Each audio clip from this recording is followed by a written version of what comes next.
What? Alrighty. When last we left our intrepid heroes and their daring adventure, the previous episode, the night before, everyone had just finished conducting business on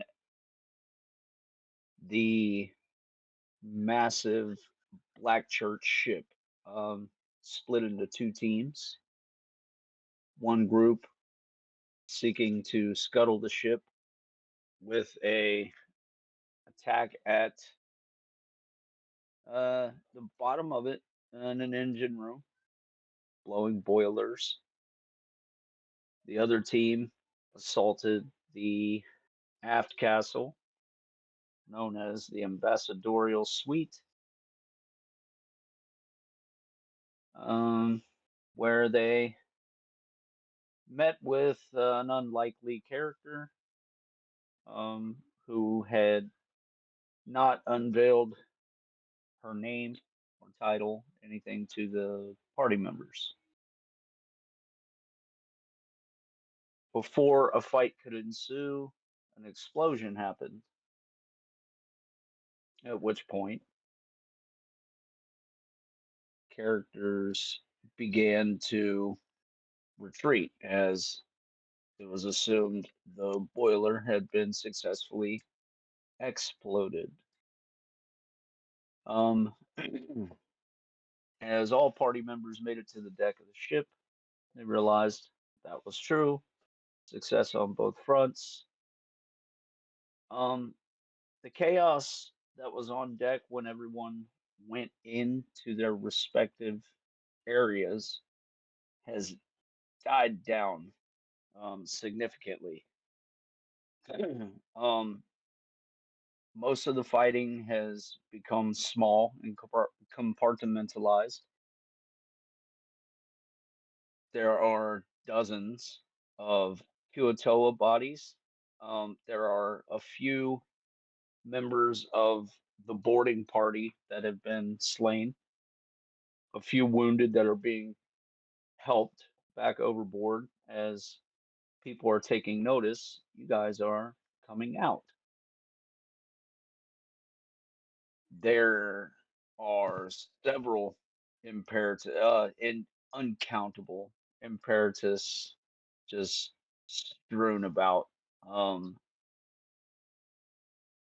the water around the ship is a deep red color, um, in spite of the massive gale force and downpour. Um, as you guys make your way to the longboats, you realize the men have been busy capturing and attempting to move cannon. Um, Sandoval and Armando, you are both aware these are some of the biggest guns to be manufactured, at least heaviest caliber cannon to be manufactured. The men have successfully taken seven collectively. They are in the midst of moving the final three, making the final journey back um, not only lucrative, but slightly more dangerous than it potentially should have been. However, with the weather working in your favor, everyone's uh, very skilled labor, the ships stay aright, all cargo and crew members stay aboard, no one is lost. However, several of the longships do take a lot of damage, and as you are approaching your respective ships, some of them begin to take on water and need to be seen to relatively quick. However, no problems arise. Everyone makes it off. But you do lose two longships, and so of the original five, only have three longships left. Excuse me. Well, I hope we don't need to abandon ship anytime soon. I always hope that. Indeed. Yeah, but now it's a little bit more pressing. You guys do, however, witness as you're leaving, um, because you can hear it over the din of the rain and wind, a large or very loud, rather, buzzing. And as you guys turn back, you see a literal cloud of weird clockwork drones as they begin fluttering all about the ship, attempting repairs, attacking the remaining Kuatoa.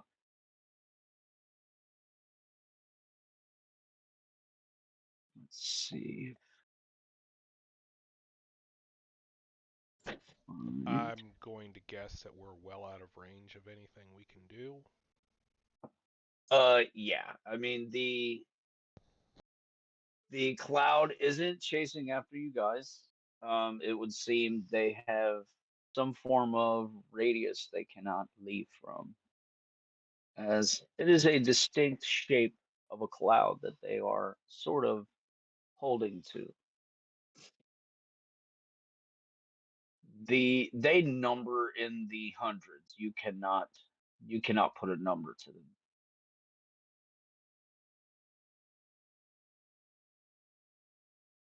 Do they seem to be effectual? No. As you notice, several of them are actually coming out and just being battered down by the storm. Okay. And they're just sort of floating all about in the water. Can I tell if the ship is like lower in the water? Is it sinking? It is lurching forward by about 4.5 feet. There is a distinct pitch to the deck as it is lurching forward. And as you were leaving, there was there was distinct sounds of metal and wood having a distinct and gruff disagreement.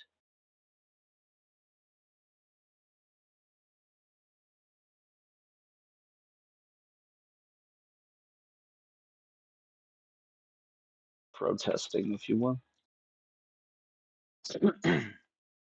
But yes, you make it back to the ship, um, relatively physically unscathed. However, the horrors of what you witnessed in the bow of the ship seem to seem to be that they have left an everlasting impression on Ali. He's not the only one. It's essentially one of the most horrendous things you'd ever seen. And of course, hearing that, Leander wants him to tell him about it.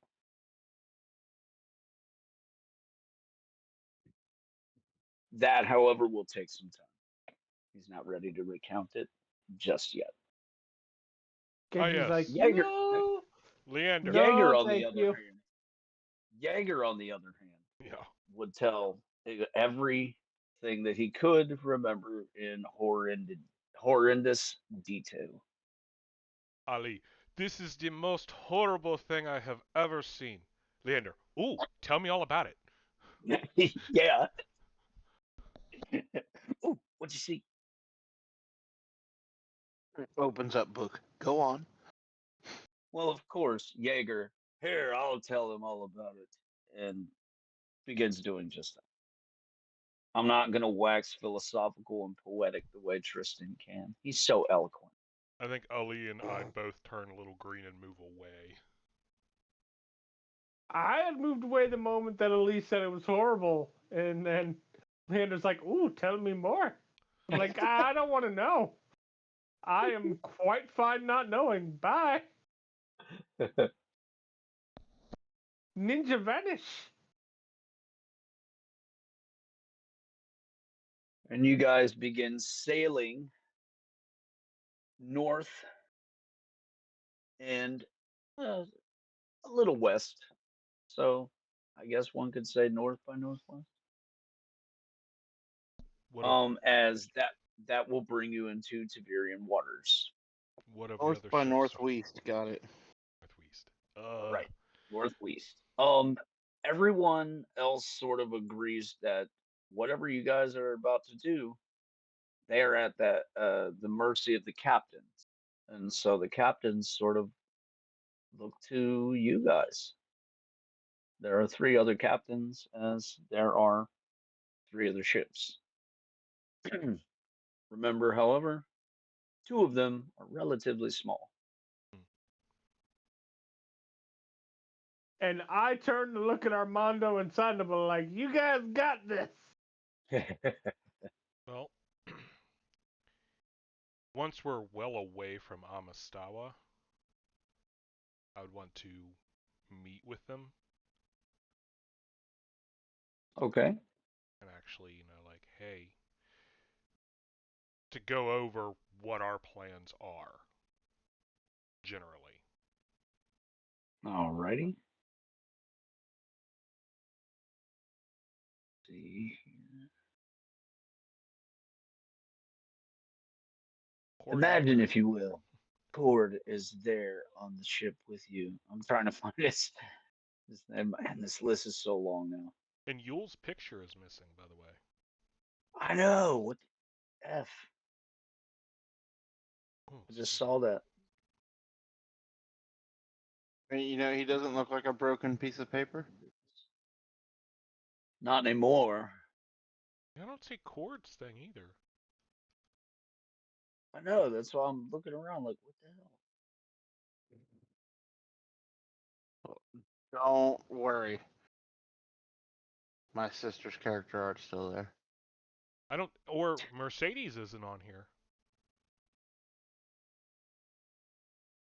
What the hell, man? That 4-armed person that we fought in that other thing, it's there. The Faceless is still here, and he's been dead for months.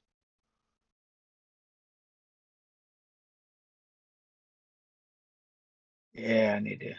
Since they redid this thing, man, the list is like extremely long now. Yeah, we'll work on I gotta go back through. fixing and organizing. Yeah. Anyway, he's there. Yes, he is.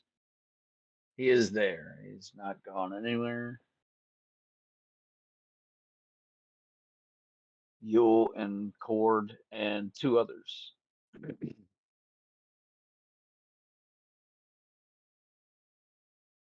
So, do I get the feeling these guys were actively pirates, or are they just being called pirates by Merovingians?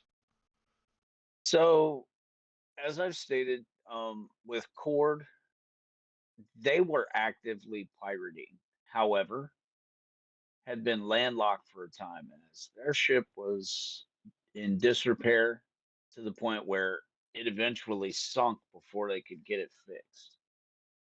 And so they were on the island actually causing trouble, robbing, kidnapping. However, you guys opted out of that quest arc of stopping them or bringing them to justice or anything of that nature. So Didn't know when it the fight existed. ensued, Sorry. yeah, you did. But anyways, they yeah, you guys were told about it when you made it to the oubliette. And everyone was like, we don't care. I was like, okay. Oh, be honest. I heard about Mercedes, and that's all I cared about. Fair. And then we got attacked. Yes. Sort of almost exactly like that. in rapid succession. Which, in retrospect, give me a wisdom check, and Armando. Actually, everyone can give me the same wisdom check if you're bringing this up out loud. Otherwise, it's just you. Uh, Like if it's just something that crossed your mind, okay. yeah, I'll be honest. It's probably just something man, we were not there very long, and everything went to shit. But Right. it's a total of 10. Yeah, checks out. Yeah, that's been They're my like luck. mysterious and powerful and magical and stuff. It's hard telling. Yeah. And they are actively seeking her father. So Yeah. it does make sense that, they would come to his villa. Yeah.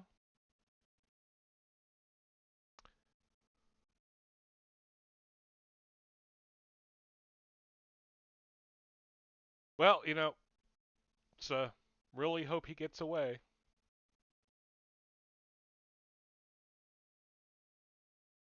Out of game, yeah, I have no intention of going out and looking for the guy. I mean, if she asks me to, that's one thing, but I don't plan to do it on my own. Right. We're kind of sailing away from those waters.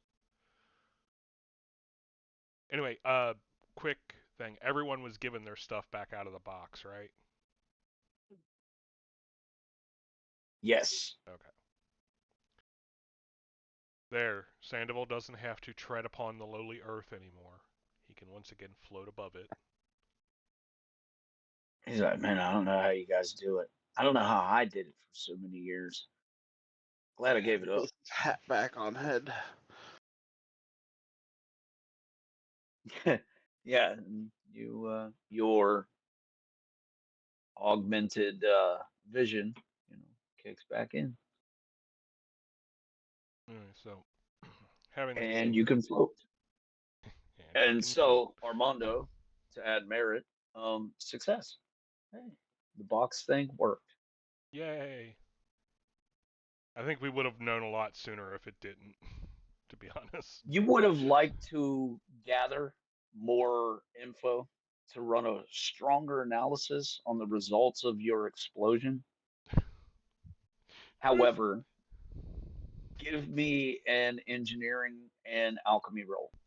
See, it wasn't an explosion, it was a directed energy pulse. There's a difference.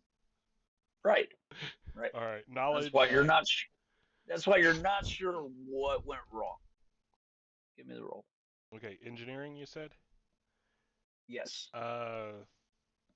42. Okay. And an alchemy roll.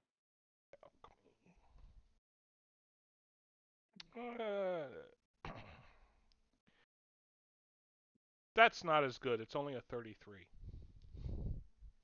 Okay. So you know for a fact that you built the thing as flawlessly as you potentially could have. Mm-hmm. There's no doubt there. It was not an engineering flaw. You're pretty sure it's your misunderstanding of what it is that the crystals are 100% capable of. Rather you misdirected the charge, rather you overloaded the charge, you're not 100% sure. Potentially the way you broadcast it, you didn't garner 100% success. You're not 100%, excuse me, 100% sure why, other than to say there's a potential you don't fully understand the crystal. Oh, it's not a potential. I know I don't fully understand, but yeah, I missed something. Yeah. Well, knowing the church, we're going to have plenty more opportunities to study in the future.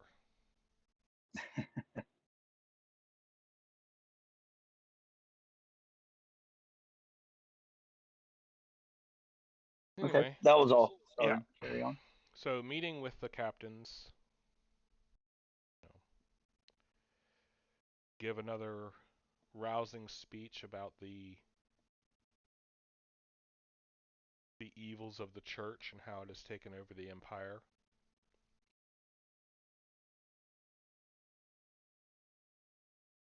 And I'm going to fight against it.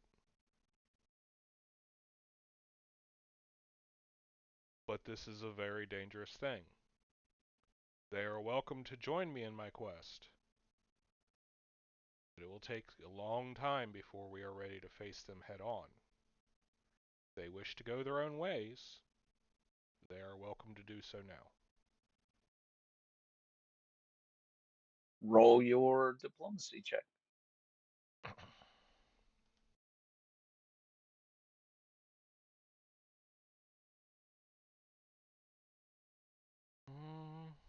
Pretty good for me, 23. Okay. And not a man backs down. You rally them in, and you actually bring a couple of the captains to the fore as they begin to ask where it is they can essentially sign their ship up. They're willing to go wherever these ships go. It is Cord. Okay.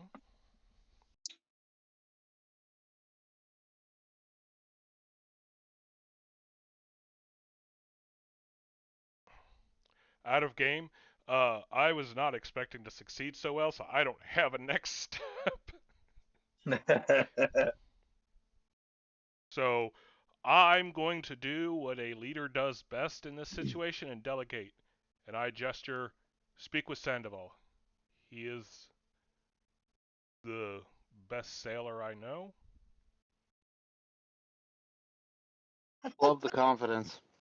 There was a bit of an uptick on that. It felt like a question. The most out of game. He's the best sailor I know. I didn't. He's not necessarily the best sailor in the. We will speak once we have made landfall. And I explained we're heading to Tiberia and then to Ecclesia, and I am looking for allies amongst every people. If they know where we can find more, please speak. Yes. Out of Cord game. has relatives in the Cragspire.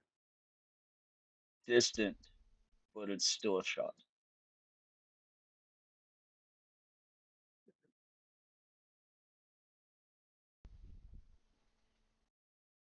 Out of game. That's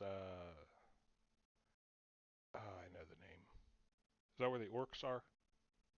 Yes. Okay. Their capital is called Orison.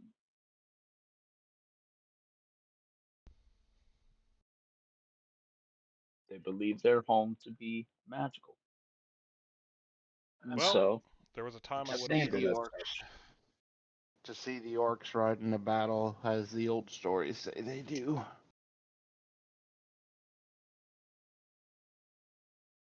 There was a it time. is a lawless land. There was a time I would have scoffed at the idea of a magical place, but those days have ended.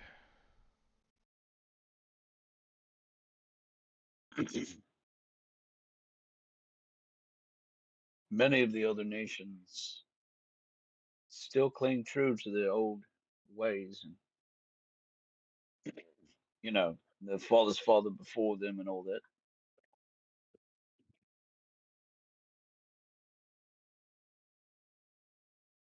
It's only the Empire that doesn't remember the old gods, or the new gods, or any gods for that matter. Mm. Again, another thing to be laid at the feet of the Black Church. They have suppressed all this information, hidden it. Sandoval kind of perks up at that comment, the whole, not remembering, or any gods, and then he starts thinking about it, going, Do we remember? Do we have a god? He can't remember. No, the Merovingians worship gold and power.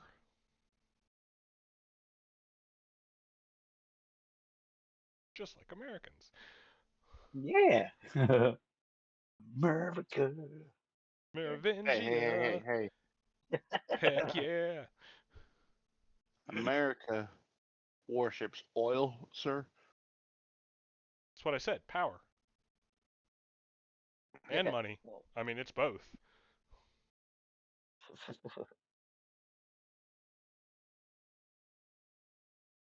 well, in this scenario, magic, magic kind of trumps oil. Let's not bring Trump into Armando. this. Armando's over there. We'll see about that. I'll have you know, I was in the midst of a drink.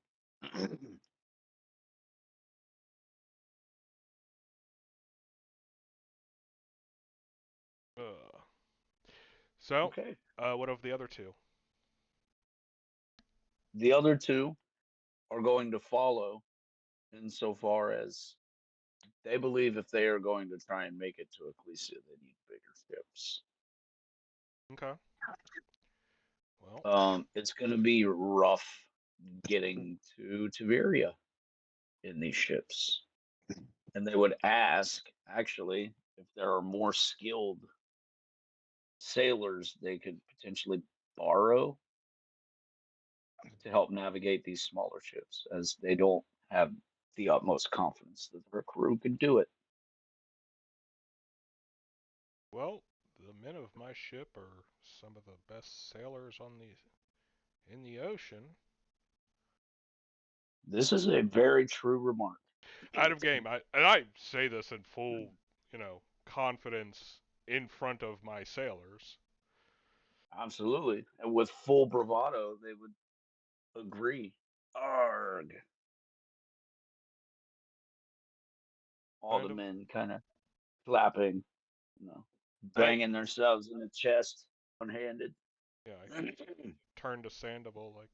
Out of game, I don't know how many we can realistically spare.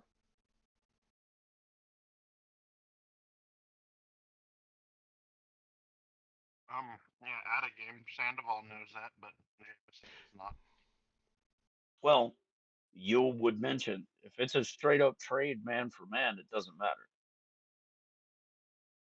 As he kind of presents a cat of nine, I'll whip any crew into shape.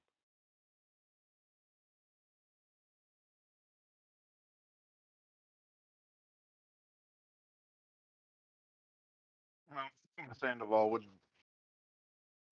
have Yule, take over the trade. He can judge the sailors that they're wanting to give to us, and Not wanting to give up much efficiency on the ship, he would begrudgingly go as high as a dozen men, which is enough to almost fully crew both ships. So as long as they're willing to hand over most of their crew members, he thinks a dozen men could take those ships as far as Ecclesia, no problem. You guys are stopping in Tiberia, should be no problem for this crew. Well,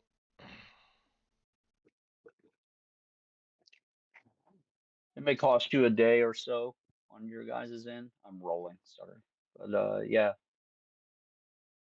it ends up costing you about a day. But everyone stays caught up, everyone navigates together, and you leave the storm after the second day around midnight. The storm just ceases. Sky is clear as the eye can see.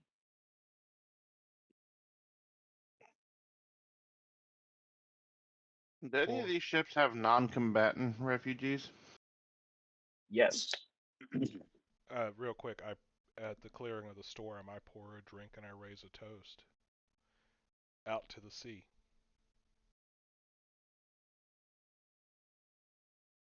Do you toast with anyone? I wasn't calling for anybody, but I don't know who sees me, but Yeah, it's whatever. me recognizing that I kept my part of the bargain and, gave, boasted her name as, helping and protecting these people while I went out and fought the enemy. She did her part, I did my Yes. part. And this is it's kind of a, cheers.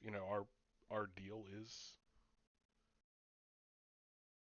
the first part of the deal is completed. Yes. I'm just curious. Are you, just men about? You kind of cheers in their direction. You just kind of out towards the sea. Nope, just out. I'll Okay. point out that you are Couple, noticed couple because men, couple men nearby take drinks with you, not fully knowing what it is they're cheersing. They just kind of It's an excuse to have a cheers drink. at the water. Yep. I would point out that you're noticed on the deck because you're usually not there. Hmm. that was kind of the point. Yeah. I guess technically when I'm doing this, I would be at the stern. But yeah. Fair. Then at least one other person cheers is with you.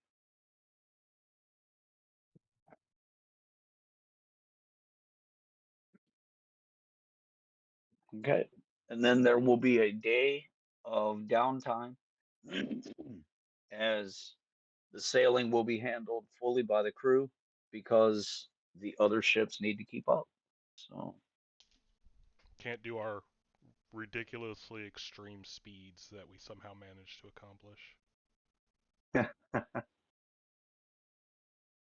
however, work can progress much further on the wheel without going top speeds. Getting it automated and whatnot. Hmm.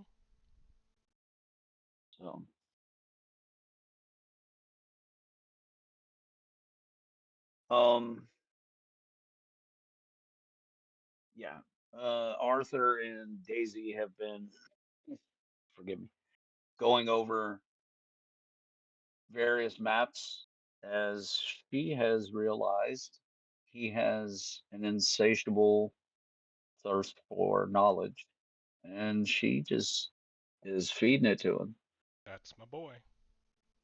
Everything in her bag, and she reports to you that she is out of stuff to read to him, give to him to read, analyze.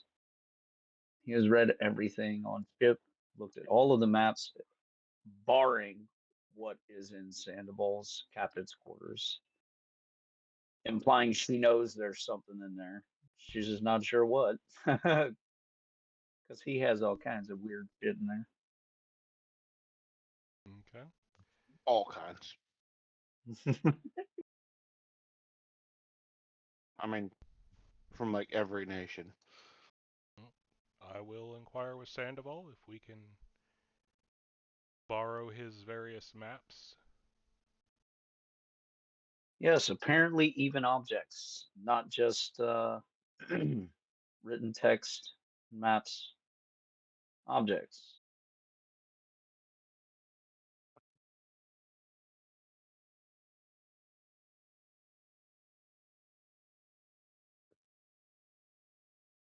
She is out of things to also feed him. He will he will eat minerals, analyze them. Don't know where they go, as he is not defecated.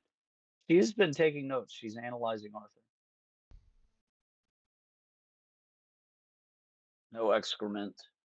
He will eat the same stuff over and over again, although he doesn't really respond the same way. Hmm. Side note, he won't let anyone open him, touch his head, any of the maintenance stuff. She assumes that he's not comfortable with anyone doing that other than you, she would believe.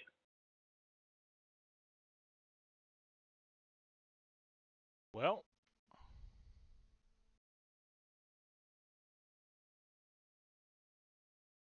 As long as he doesn't eat any of my stuff and he puts it back where he found it, I'm okay with it.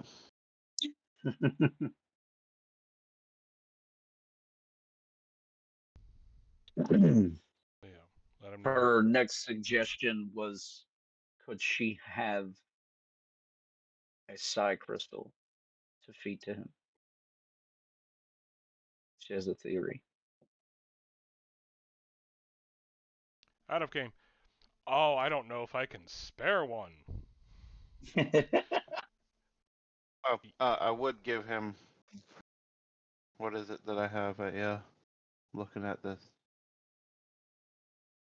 A barrel of miscellaneous pistol parts to play with. I wouldn't give them to him, but I'd let him play with them, see what he can do with them. Is he meant to eat any of them? No. Okay.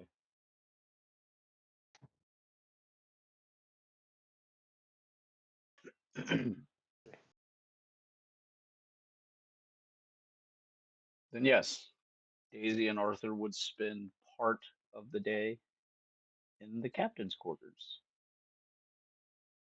Leander is going about helping patch people up, taking notes extensively. That is another book that he will eventually hand off to Arthur. The books that he is filling with your guys' tale. So as a side project for Daisy, I had an idea for a small, quick vessel that worked like 2 sets of bellows. The one in the front would suck water in, and the one in the back would then squeeze the water back out to propel the boat forward. Ah, okay. Then perhaps she could aid in the design of the bellow mechanism, as she would leave the bladder design up to you because she feels that's way outside of her depth. Okay.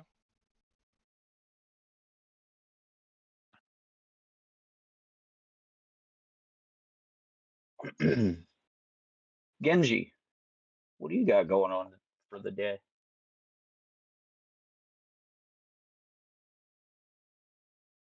I am meditating, Meditating. preparing myself to go to deal with Life. a lot of stuff. All right. Roll your concentration.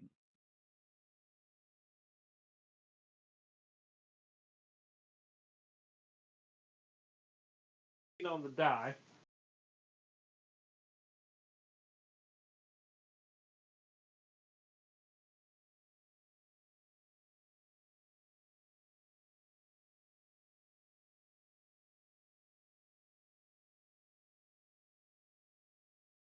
So 17. 17? Okay. Yeah.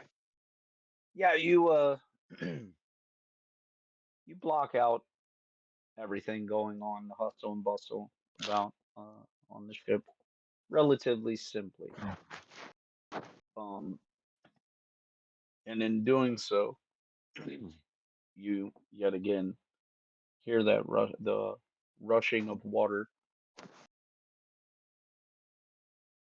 Um, sort of giving into the whole, losing other senses, the sensory deprivation. You follow the sound, Mm-hmm. and your mind begins to wander for a time. And as such, you sort of find yourself in this meditative state, one you've never achieved before. Sort of an out of body experience begins to occur. And you find that in following the sound,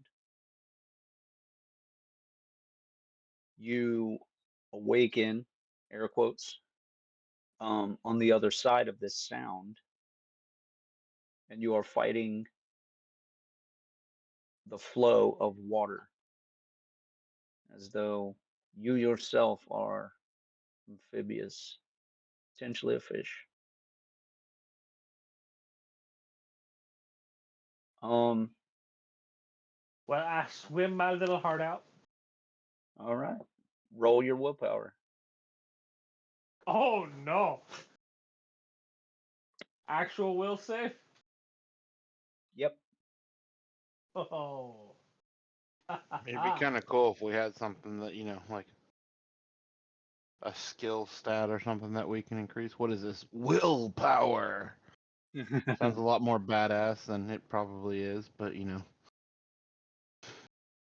35. Yeah. And with relative ease, you find your way against the current. And for a time, you're swimming. And you find eventually you leave behind the rest of your koi brethren. You seem to be a koi fish. And eventually it becomes very strenuous, but through the strength of your insane freaking will, you make your way, and eventually coming out the other side. And in doing so,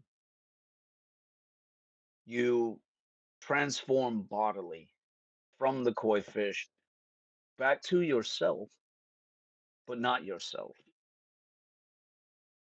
And through your mind's eye, you sense more than see a voice. Very far, very distant, and almost as if one could yell from a vast chasm with a whisper.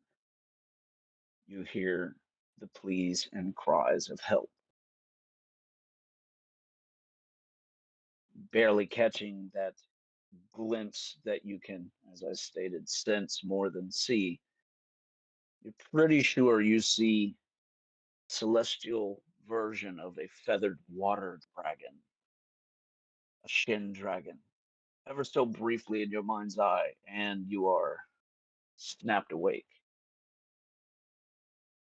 by crew members, kind of their normal hustle and bustle. Not like they were trying to disturb me, they just. Yep. And as you kind of open your eye, kind of off, or start a little and look to one side, they kind of wave at you, smile, and continue about their day. Hey, I nod back, because, again, it's not like they were trying to. Does it And- make and you to any my less point, annoyed? it's not like I'm having, It's not, profound moment over here or anything. here's the thing. Am I irritated? Yes.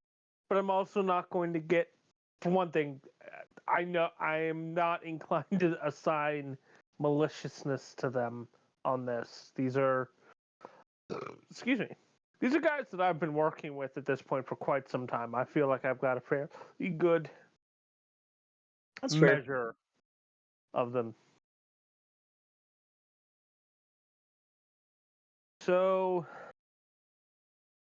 I actually do kind of examine myself after that transformation. I'm like, did that do something? Not that you could tell. But the You, main however, thought that the main thing that Nope. comes to mind is I'm going back over. I'm like, I was a koi. I was swimming, and there was a struggle. I'm like, did I just climb the waterfall? Because I'm assuming that myth. I'm assuming that myth holds true even now. The idea of if a koi manages to swim up a waterfall, he becomes a dragon. correct.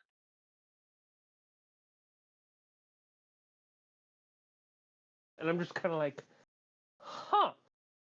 What a very Pretty odd. sure more insight could be garnered by someone with more Wisdom?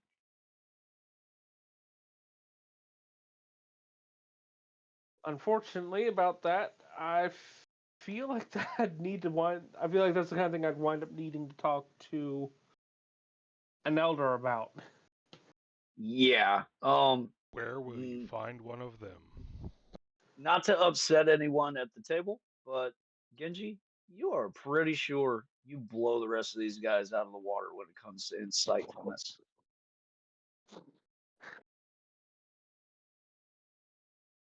Mechanically, I can see that. Oi! I'm saying, I can see that. Sandoval's not convinced, but Well, Sandoval doesn't know we just said that. So. exactly.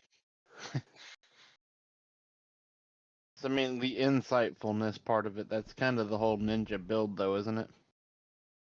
Yes. To some extent, yeah. Armando looks up blearily This from one his in inventions. particular, it is. Yeah, this particular homebrew build I found, they're like, yeah, you want a high wisdom. And I went, okay. And Yeah, it's a very. both. It's kind of Because like Ninja Spy doesn't require you be very insightful. Just super duper sneaky. But yeah, I mean, it'd be kind of like a rogue with a shit dex if kind of a key skill there. Yeah. Everybody turns to look at Sam. You tell Hatch that. Yeah. Hatch would like a word. That word is thud. That word is Yeah. pain.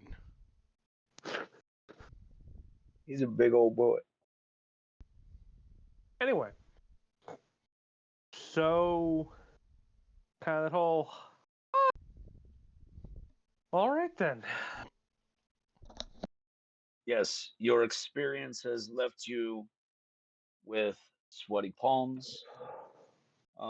You kind Knees of weak, arms begin are to heavy. break into a sweat.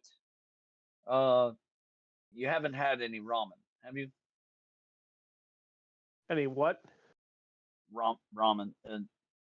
Never mind. Anyways, I got it. the experience is harrowing. It doesn't leave you fearful. It does, however, leave you stunned, sort of thinking. You're not sure what to make of it. Indeed. But yes, you are pretty sure you just completed some form of spiritual apotheosis without having a true frame of reference. Game, did I just take my cultivation to the next level?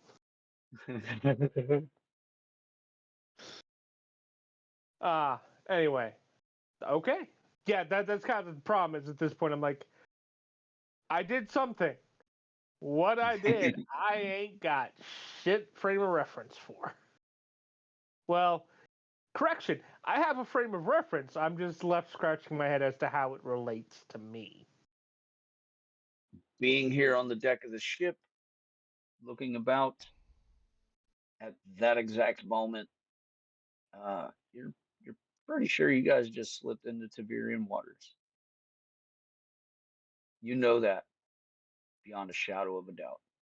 You are safely home.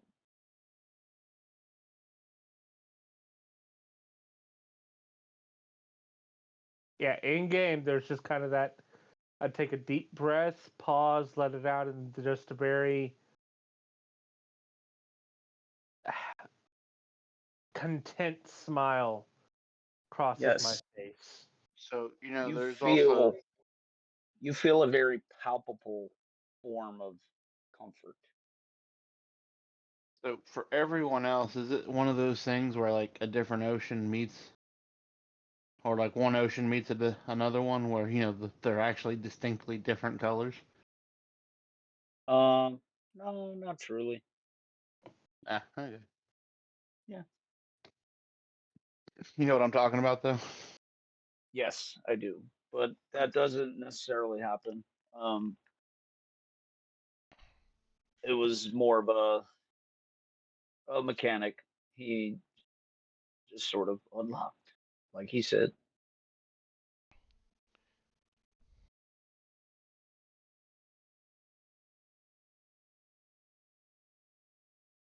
Sandoval, what do you got going on?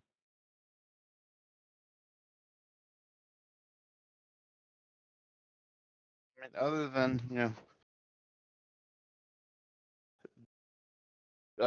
just general seeing to the ship, kind of just going over some of the stuff that I swiped.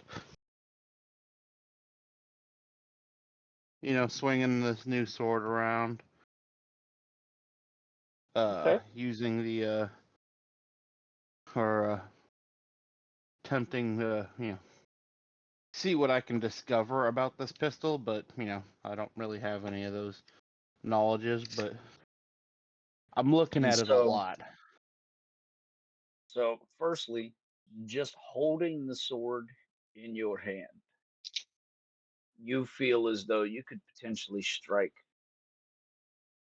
anything that came near you before it hit you. That's the feeling. You feel well defended with it in your hand. Um, the pistol, however, seems to be, for lack of a better term, smoking as though it's already been fired.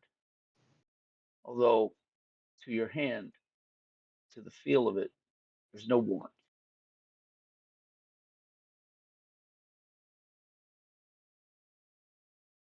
Loading it now. And so you pop it open, seems to be breech load of some sort. The ammo may take some time to recognize a way to mimic, but you're pretty sure you can pull that off with, especially with Armando's help and not much research. On your own, pretty sure you'd have it figured out in about a week. But If yeah, only we had this there really is long boat ride where I didn't have to do a whole lot of stuff. right. There is a round chambered. Whether or not it is live is in the air. Yeah, So, out seems of to be convenience, seems to be a canister of some type. It is not rounded. You're not even sure it like ejects or fires. Yeah, how it will do what it's supposed to do. say out of pure convenience, since they're likely in my quarters devouring knowledge, Nom nom I'm nom gonna nom nom. pull the casing out and hand it to Daisy. See what she thinks about it. Hmm. Yeah. So, if you will, take a look. Yeah, she kind of shakes her head, cross references a couple different books. It takes her about 10 minutes before she finally goes, I've never seen anything like this in my life. The closest resemblance I can even think of remotely would be the alchemical augmentation that Armando does. This sort of resembles the capsules, although not really.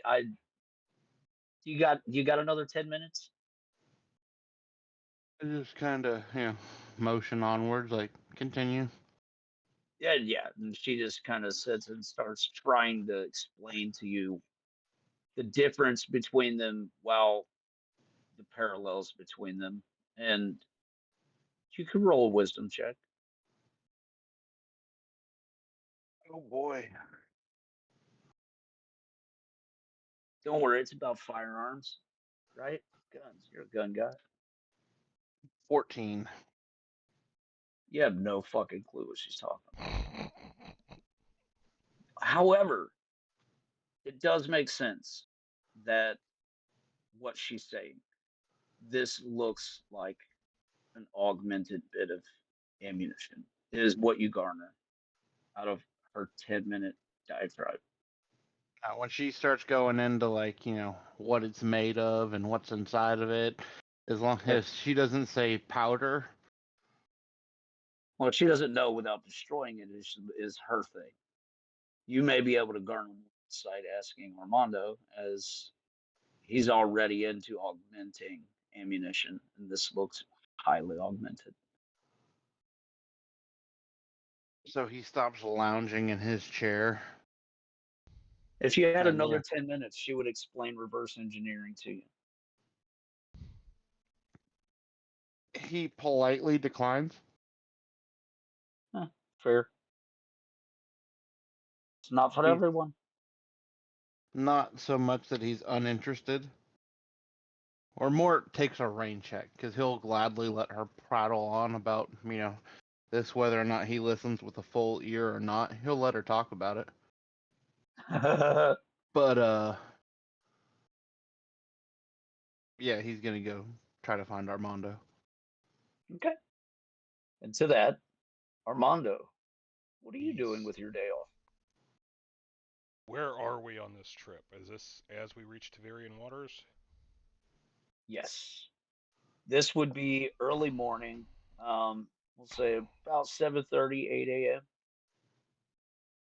Okay. You're finding it relatively hard to get out of bed. Also, quick caveat, Yule would have orders to notify me as soon as we see land or another ship. Yes, Ali has not left the crow's nest. He is taking some time, but also keeping an eye out.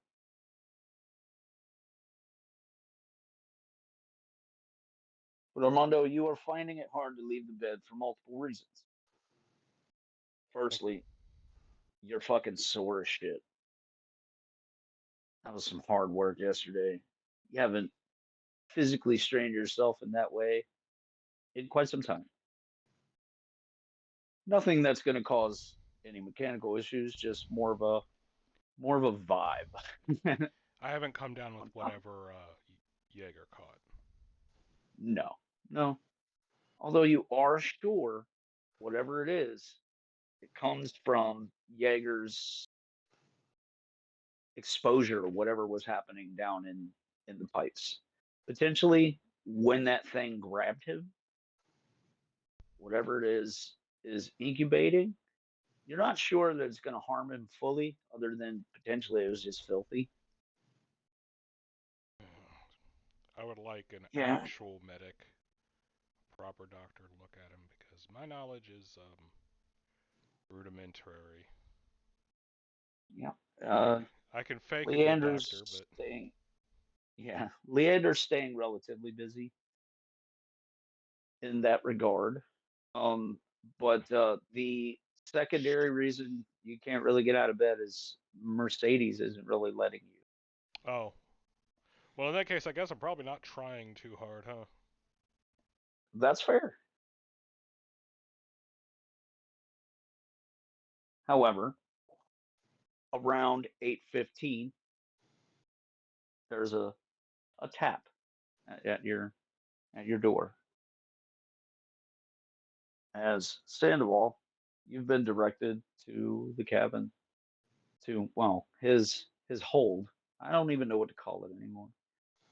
His room. I have a feeling, Armando doesn't just quite call it his lab, but, his laboratory.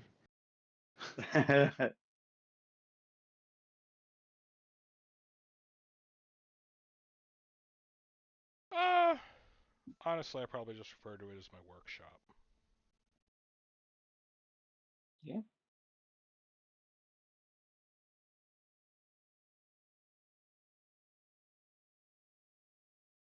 Do you answer the knock at your door? I kind of look down at Mercedes, where I assume she's clinging to me. Yes. she would begrudgingly, with a sigh, release her clutches, roll over, begin to make herself presentable. So I get up and one moment. Big important man, gotta do your important job. You're so cute. Boops you, I rolls got over, out of game. I begins got throwing the booped. robe on. Begins throwing on clothes, robe, and I she get is taken distracted to watching wearing. her for a moment before I She remember. has Oh yeah. taken to wearing slacks often, as it just makes sense. Utilitarian on the ship. Yeah. Skirts may cause a mishap. That's Constantine's thing. That's not hers. Constantine can wear a dress everywhere, it would seem. Well, to be fair, hers doesn't.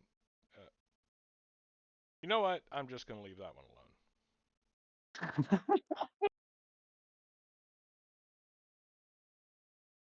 Yes, So after after a moment of watching after her, about I a minute remember or two. and put on some pants. Yes, it is Sandoval at the door. Uh,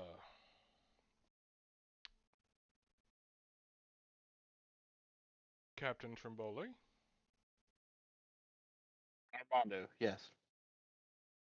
So, while you were, he mimes exploding, the dreadnought, Mm-hmm. I found something. First, he Armando shows just you the. kind of closes his eyes for a moment because he's like, "Look, you want to make fun of. You claim I blow everything up, but you have the stickiest fingers." Call him out. Call him out. Say it. No, I no. pay for things. I'm not. This was an enemy ship. Right, and he's not. Let's face it. We have three 40-pound cannons that he doesn't even know how we're going to shoot. Because did anybody get ammo for them? Does anyone know how much powder to use per shot? We'll We get believe there. in you. Man, y'all crack up at parties, ain't you? Do you know how much they sell for? A lot. You can find someone that wants them.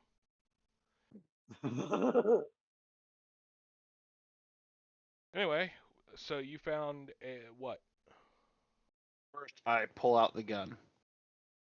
That's, smoking but cool. Why is it smoking? I don't know.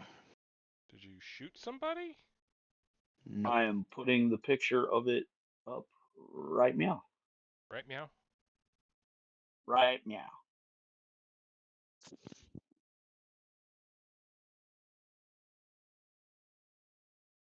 It's on Discord. Oh, Awesome. Forgive. I was waiting for it to be over here. Yeah.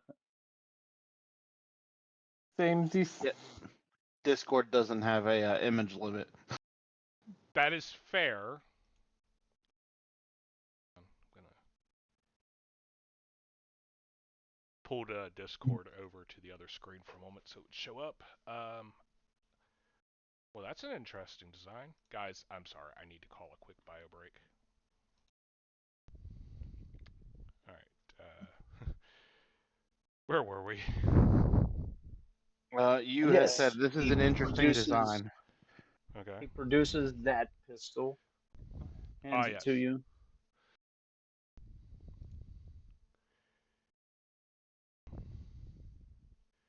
You're looking it over and roll an engineering check. I was gonna say one of the first things I was gonna do is go get the gloves. Okay. If But it yes, hasn't just been upon visually seeing it, however, you get the engineering roll on your way over to the desk to grab the gloves. Ooh. same one I had earlier, so 42. This is very obviously of Tiberian make. As the craftsmanship is unparalleled. Not to mention the draconian features. So you make your way over to the desk, grab the gloves, and no, it's not a psionic item at all. At least as far as these gloves can tell you. Well, it is not psionic, which, since it's Taviri... quick question, out of game. So, being with the history of the world as we know, out of game, is all draconic imagery of Tavirian style, the lung dragons, versus Western dragons? Yes. Okay. Or at least that I've encountered. Correct. You've never seen, a metallic or a chromatic dragon depicted. You've heard about other types of dragons. You never seen any outside of, potentially a storybook. Okay. And even then, that's from Well, let's... your days in Ecclesia. I was going to say, a storybook would be the only time I would have seen a Tavirian dragon, so... Fair. All right. However, currently you see its visage very plainly here. Yeah. As obviously Tavirian make, excellent craftsmanship. Smoking as though it has been fired. It emanates a light smell as though, cordite, sulfur, but not so much that other people would be able to smell it. You have to get relatively close and inhale the smoke. But the smoke gives relatively little heat.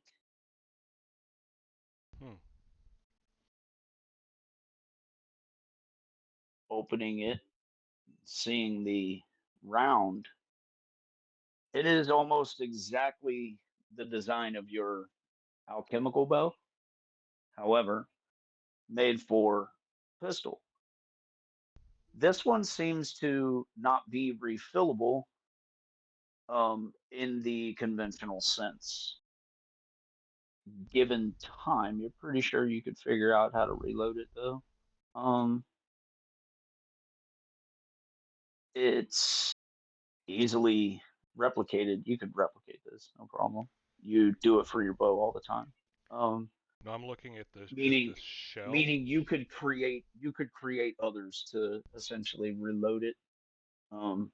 You're not sure the structural integrity of the gun would allow for it to be fired in rapid succession.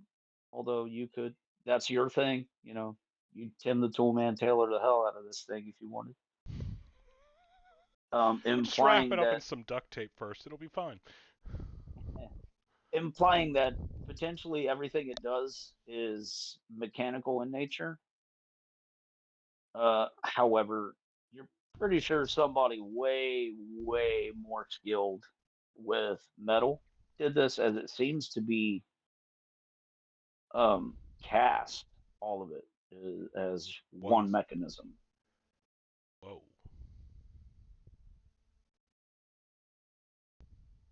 And so with that, you can readily identify it is chambered with some form of fire.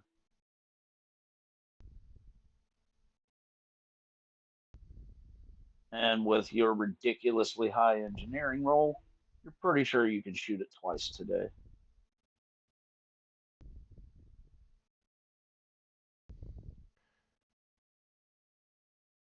It does not have an alternative firing mechanism, meaning it only fires the one way. Upon further inspection, you're pretty sure it fires in an arc, as the mouthpiece resembles some of the attachments and options for some of your weaponry.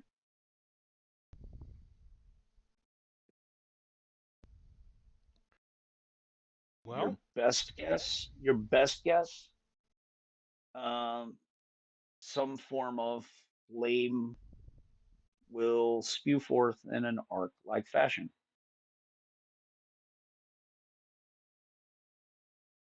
give me At least twice. Yeah, give me a moment.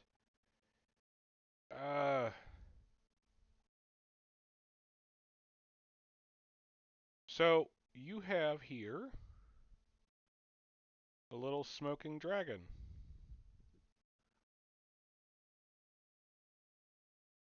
Oh, okay. which will breathe fire upon your enemies. Really? Yeah, give me some time. I think I can replicate the ammunition.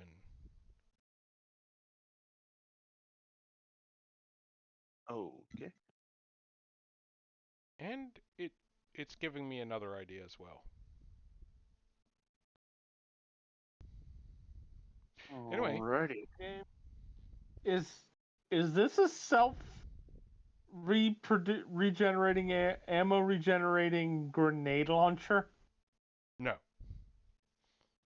Probably. Okay. It has to be reloaded.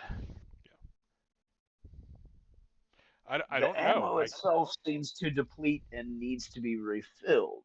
So My thing is, if it's magic, I can't tell you one thing or another about it. I have no way to know. If it's alchemical, though. Mm-hmm.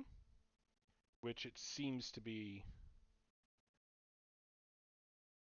The gun itself may have some magical properties, but I think the ammunition is a little more mundane. All right. So the takeaway is you can make more of it, and then I can test it. That is the plan, yes. Alrighty, and kind of looks around you, sees Mercedes, and I'll leave you to it. yeah, she just kind of waves at you, cousin, Gets his hat. brazenly, just kind of wandering about the room, getting herself together.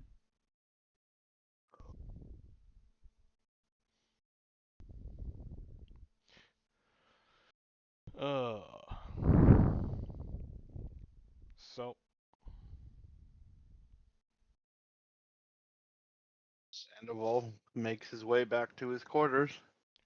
oh, before you leave, I do tell you, you're not going to be able to use your vest to reload this. Unfortunate, but it is not shot and powder, so. And No, he kind of looks at the gun. I don't think it'll fit. it's a I may need. self-contained cartridge, and there's a note in Armando's voice that either intrigues or worries you, depending on how you're currently feeling about him. It's more of have more of a feeling that Armando has stopped listening to anything that Sandoval has said. There is Not that, by yes. not by means of rudeness, but he's doing his sciencey thing. Science! Where he's not so much like he's not outward or intending to be rude and dismissive. He's just completely lost in thought. Sound about right? Mm-hmm. Yeah, I picture the one meme of like the equations just popping up all over the screen. Oh, yeah. And Sandoval like, I don't think it'll fit, and then just kind of trails off. Do you need the gun or just the ammo?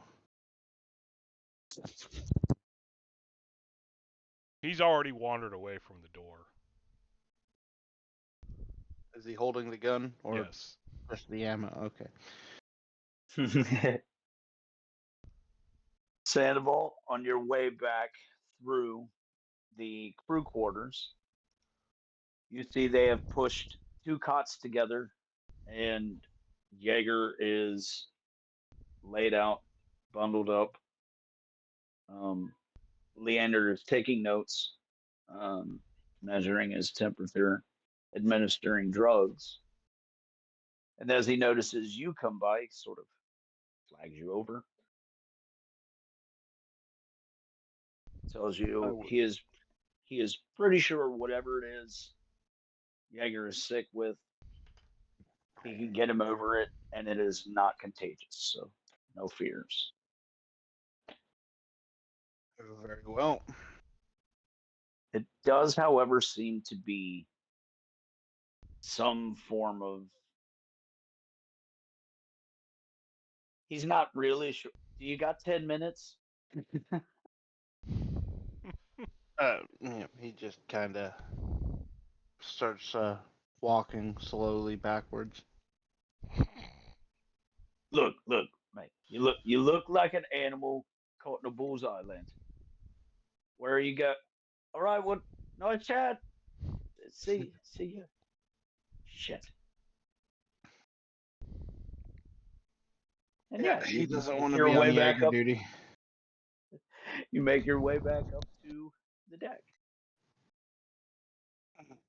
Some point in time, Sandoval would find out where Daisy is sleeping and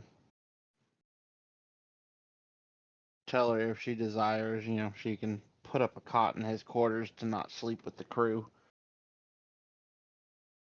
Awesome. She's actually not had to worry about that just yet, as no one's truly been resting a whole lot on the ship. So Gonna come up.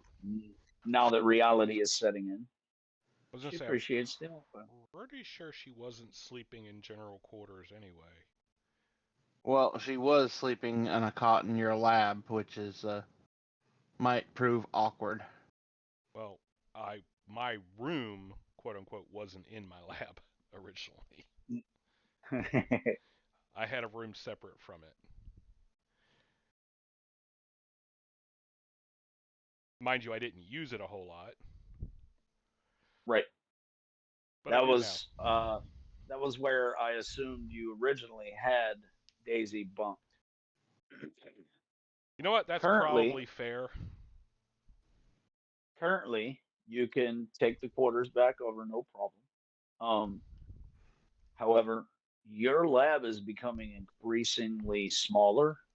The crew's quarters are jam packed with cannon, and Jaeger is taking up the space of three grown men. As he does. However, the non combatants, non sailors, the children, there are a handful of children, none of them extremely young, all of them of workable age. So all of the male children are learning to sail. Yule is teaching them as it keeps the children preoccupied. The women, however, he requests that they stay below deck, and no one seems to disagree with him. So, Well, out of game, they're probably working with Scupper John. correct.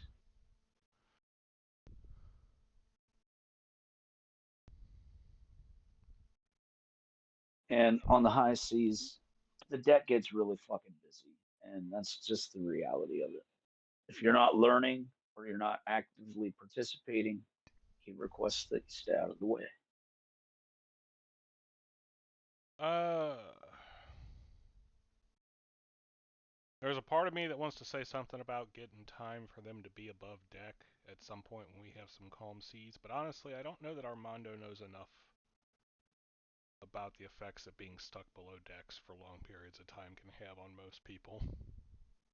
Well, if this is brought to Yule's attention, he would begrudgingly agree and say that sometime around dinner, potentially, people should be allowed to wander the deck freely for a time Even in if it's, small groups. yeah, I was gonna say small groups at a time, but I don't. It would have to, I think, come from somebody else. Armando's too caught up in his own BS. That's fair. This is stuff that he would discuss with Sandoval. So Yeah, Sandoval would not recommend keeping them, in quote unquote captivity the entire voyage. No. So do I manage to reproduce some ammunition to give him a chance to try this out? You do. You produce one canister. You aren't real sure how to load it. So you can try alchemical. Um, you can potentially use one of these psi crystals. You don't know. You're not real sure. I'm gonna do the alchemical thing. All right, roll alchemy. I'm a little more comfortable with alchemy than the psi crystals. 36. Nice. Yeah, you're pretty sure that it doesn't load alchemically, Hmm. as you're not sure where a fluid or a compound would go.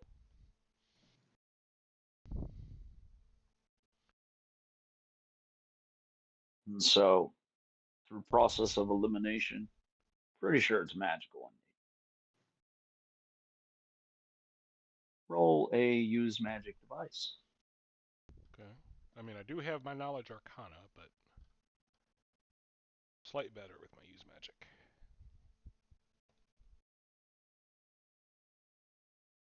But when you roll a 7, I have a total of still 22. Damn. Yeah. Pretty sure this has something to do with a more mystical nature. And so, yes, now roll your knowledge arcana.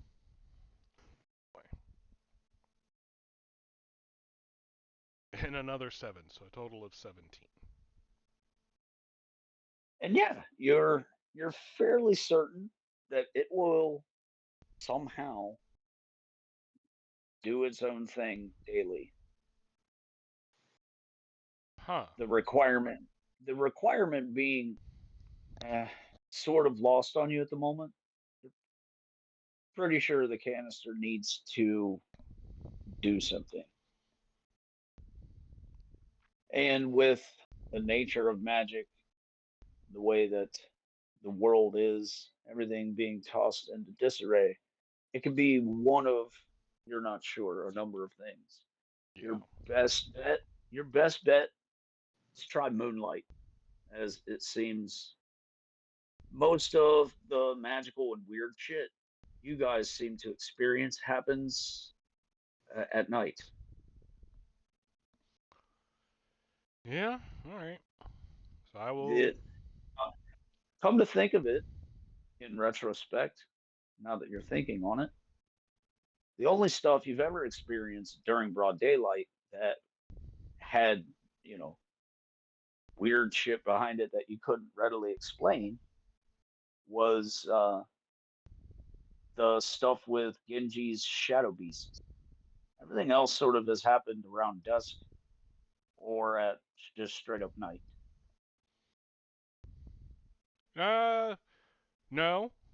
At least one exception to that. When we met Leander, and he was on the rock surrounded by undead. Correct. That was in the Correct. middle of the day. And it started at nighttime. You You know guys what? He decided did to tell us sleep that. and eat breakfast. I had forgotten. You guys slept and ate breakfast. It just when we ran Man into him, was it was the middle of the day. the man was ragged. Yes, he was. Um. So, however, this idea of a self-contained ammunition has sparked an idea within my brain. Yeah, you have an empty canister here that you're Just pretty stuff sure in is the fridge. inert. You're pretty sure is an inert, and without the proper magical knowledge, will remain so. Right. That's not planning to use magic. Fair. You've got a prototype here in your hand. So a bit of Pretty sure it won't work with the pistol. is the implication. No, but if I can use tinsmithing to form a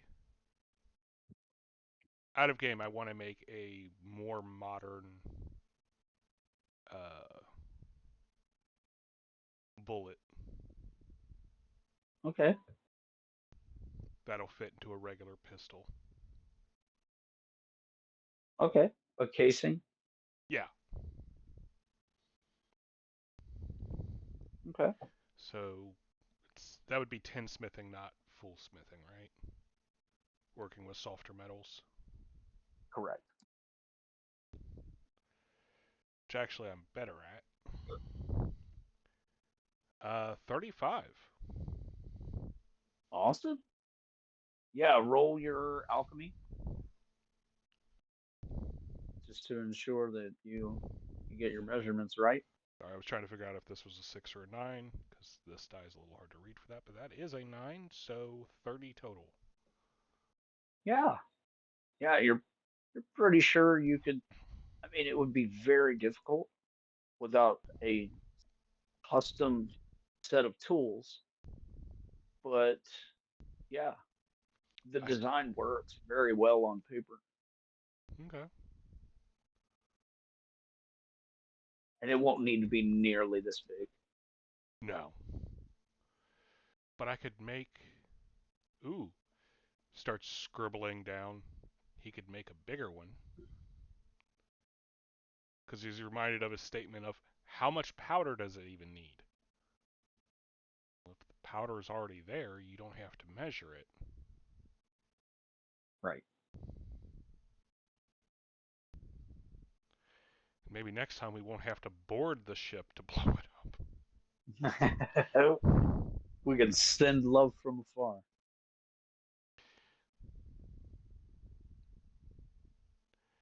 All right, Okay. but I do go find Sandoval and return his pistol and inform him that this is not mechanical or alchemical. This is magical. I'm going to gesture over the side of the ship. If you would care to try it.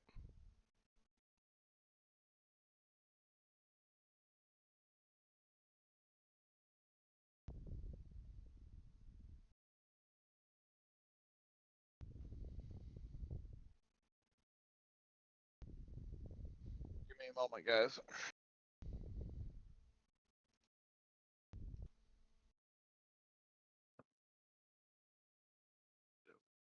Armando is requesting that Sandoval try the pistol.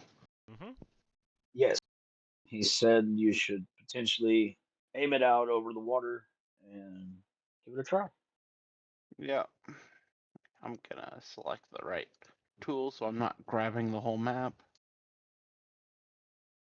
I'm gonna walk over to the side of the ship. And as far away from me as my arm can extend, over the water, I will pull the trigger. All right. And firstly, how is Sandoval feeling about firing this gun? Is he nervous at all? I mean, more on excitement. Like it's the similar feeling to nervousness, but he's more excited than nervous. Perfect. All right. You pull the trigger, and as you do, you feel the excitement sort of personify as it begins at your core, travels up to your heart, over to your shoulder, down your arm, and out the front of this gun in the form of willpower, raw willpower. And it lets forth a 25-foot arc of raw fire, just boom. Akin to think burning hands. Wow. And in doing so, you're pretty sure you can do it again. But you're also aware it only has 2 shots today. as much as he wants to. Armando is not quite sure how to reload that, though, correct? No, I have some ideas. I would suggest possibly exposing it to moonlight.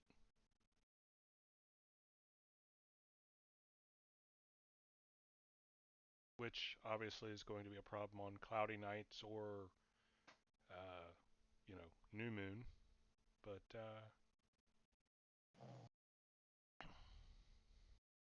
We shall see.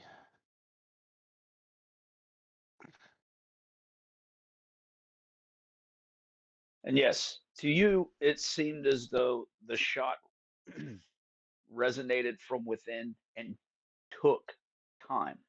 However, everyone from the outside, he just stuck his hand out, pulled the trigger. It was immediate. I would explain the sensation to Armando as best I can. is this a knowledge arcana roll on my part? For Yes. me, it's done with more poetry than probably strictly needed, but, I'm not a sciencey guy. No, I mean, yes. So the way I described it, you could potentially wax more poetic upon it. And I mean, the sensation would still be apt, or the description, would still be apt. As, yeah, it felt very profound. I have a total of 20. Yes, it would seem he has experienced the same sensation that you felt in the dream. Remember in the dream where things just sort of made sense, even though they didn't? It would seem he has just experienced something akin to that. His was more excitable, however. Yours seemed a little more plain, uh, machine-like. Restrained, controlled. Correct. Correct. His was very emotional and in the form of fire. The implication being, were he more resolute in his emotional stance, you're pretty sure he could potentially, I don't know, change the nature of the elemental damage based on the way he feels.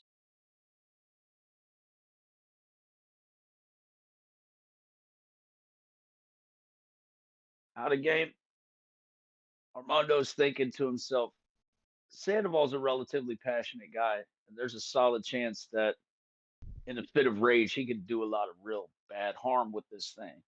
While at the same time, being cold, calm, and calculated may also be as catastrophic, potentially more so.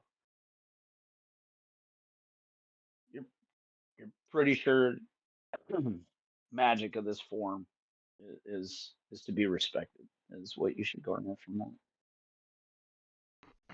This is Someone who is emotionally distraught could potentially cause a lot of harm with it. This is it's responding to you. Your emotions dictate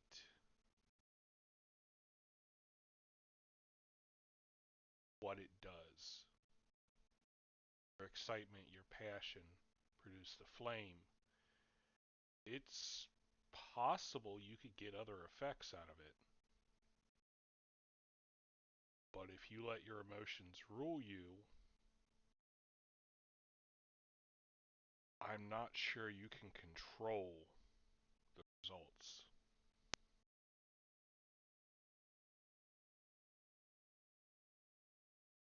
And then he shrugs, but that's honestly a guess. Seems Yes. further testing is required. And yes, upon hearing that, Sandoval, you're pretty sure that's relatively accurate. Like, it seemed easy to conjure fire, Like, it just came almost as though naturally to me. you didn't even need to think about it. You just pulled the trigger. It was like firing a gun. Boom.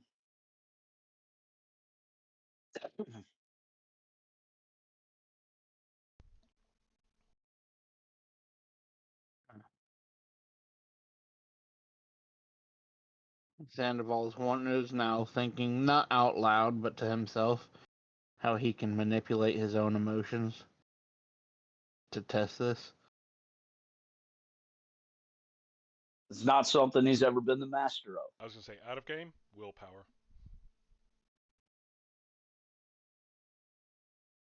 Yeah.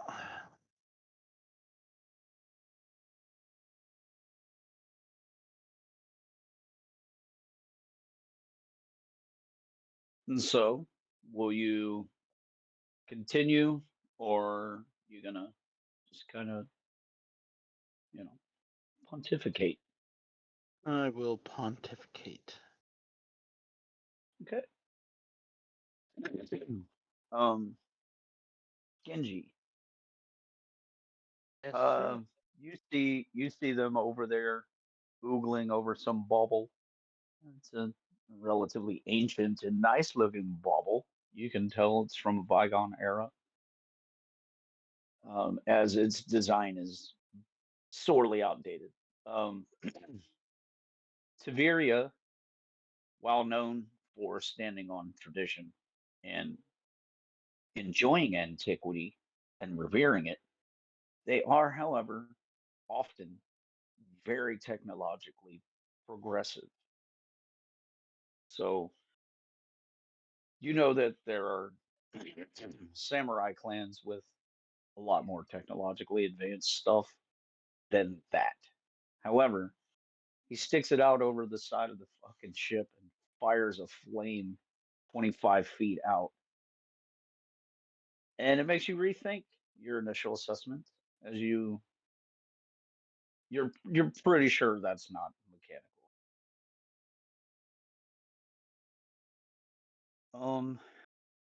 However, your flute is not singing out.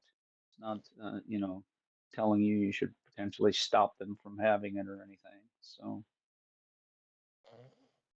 your reaction is your own.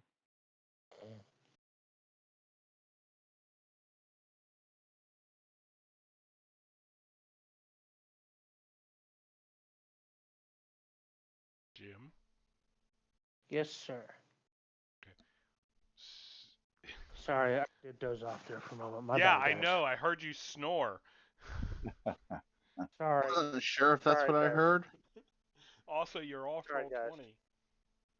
I was What gonna the say fuck? Sorry, guys. Nope, you're good. I am sorry about that. Okay. And he just I had need- this whole long spiel for you too. I- Followed immediately by you snoring softly into the mic. I'm sorry. I needed to move out of the couch for a moment. That couldn't have been planned better. Like if we tried. Okay. Oh, I thought it was quite an entertaining little bit of lore. but we'll just move on now. No, I don't mind repeating it.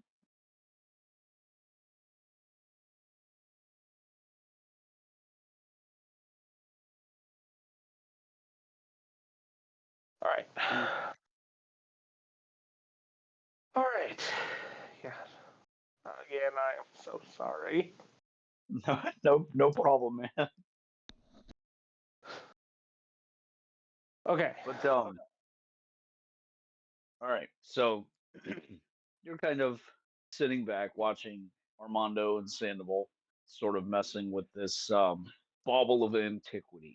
You're relatively certain um, it is of antiquity, as the people of Tiberia tend to be, although reverent of tradition, um, very technologically astute.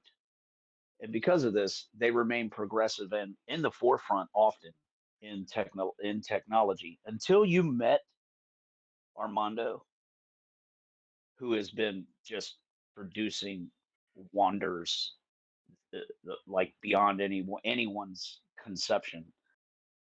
You thought for sure Tiberia led the world in technological stride. Seeing him, however, made you guess or second guess that. However, they're playing with this antique. And as I was saying, though, earlier that you missed,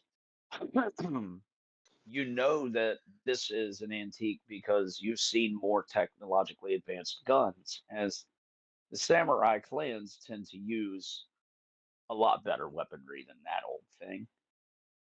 Until Sandoval sticks his arm out over the side of the deck, pulls the trigger, and it produces a 25 foot cone of fire out the front of it, and makes you kind of sit forward as you.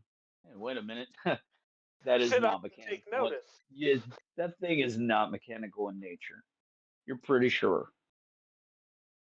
As now, were you not there when he acquired it? You may attribute that to some technological wonder that Armando had produced, but you were there when he picked it up, so Mhm. you know that that's not true. Right.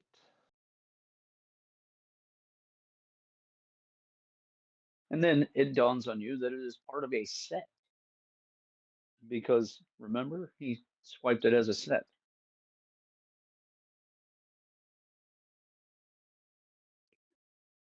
Right.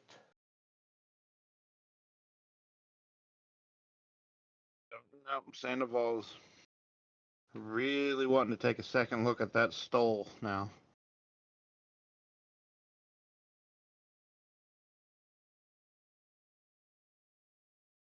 As he goes back. You got the man to ask right in front of you.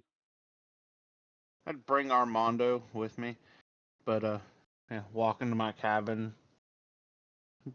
Arthur Daisy and supervising Arthur, picking up stuff. I give him a oh, shot of. she is when you come in. Actually, odd timing. You come in and she is scolding Arthur as he was attempting to eat some of the metals out of your your barrel of gun barrels.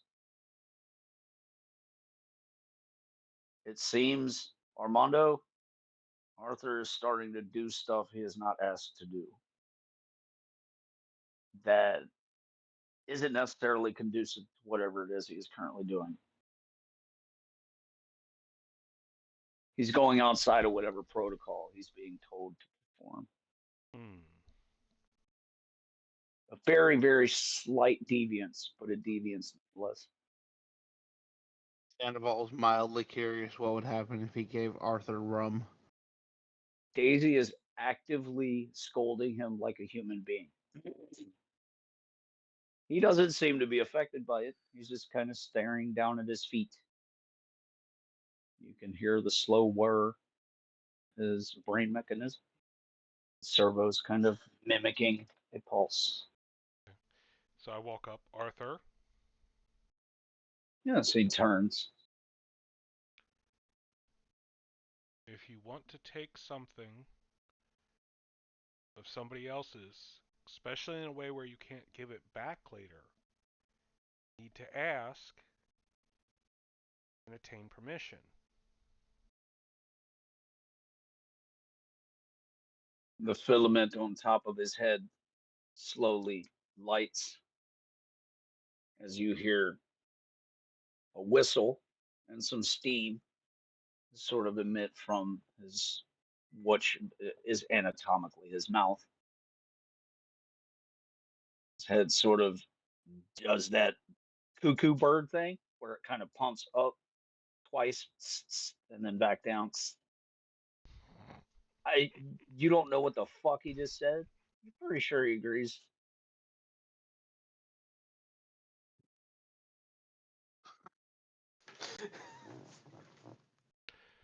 I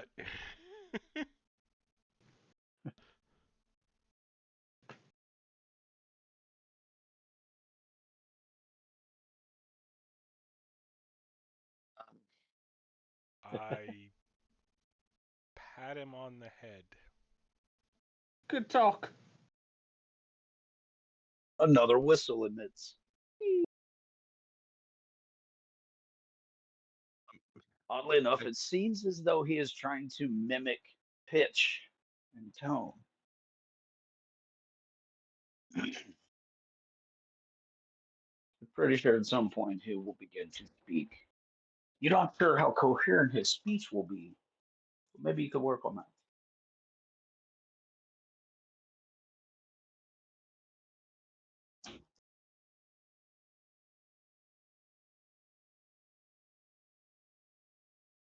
Okay. But anyways, Sandoval.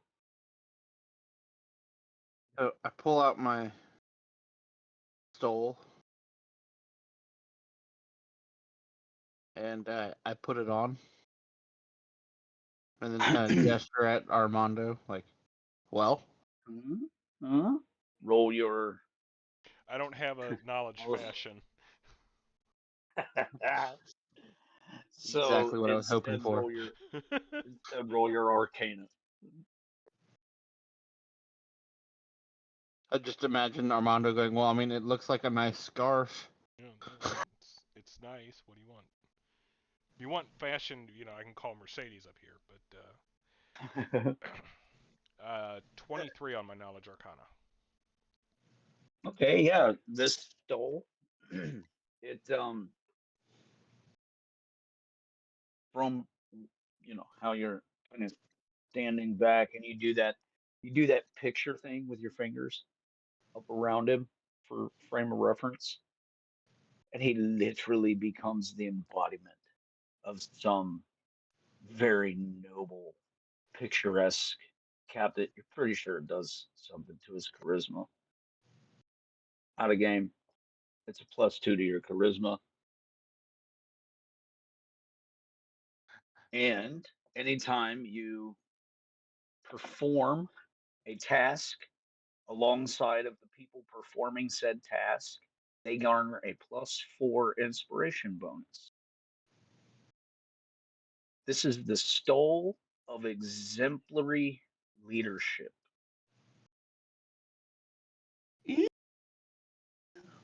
So it makes our captain more captainy.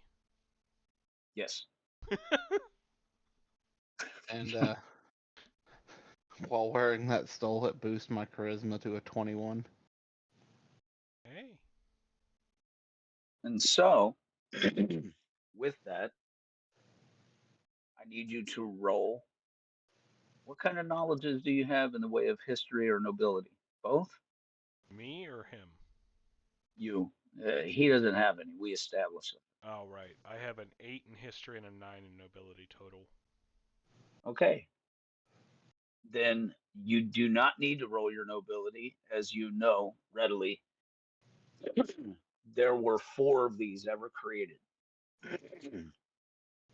They were given to admirals, the very, very first admirals of the Imperial fleet ever, over 100 years ago. Potentially why this pistol is of antiquity. Knowing that, could I name the specific admiral? Did they have specific designs for each one? Now, with the sword as a reference, yes, you can make a roll for your nobility. Ooh, 21. Okay. So you know for a fact that this set in particular belonged to an admiral named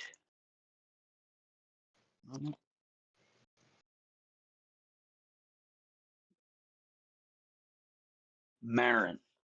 Admiral Marin. First name was odd. It sounded mauve almost, but at some point he changed it. So you're not sure if he ever went by anything other than just Marin. As any of the histories you've ever read about him, they don't necessarily harken back to any other pronunciation than what is in the books. Although you're pretty sure that the name itself is not imperial, um, just simply because it is Pierre, by the way, is the name. But that was you're pretty sure that's an obfuscation. Pierre Marin.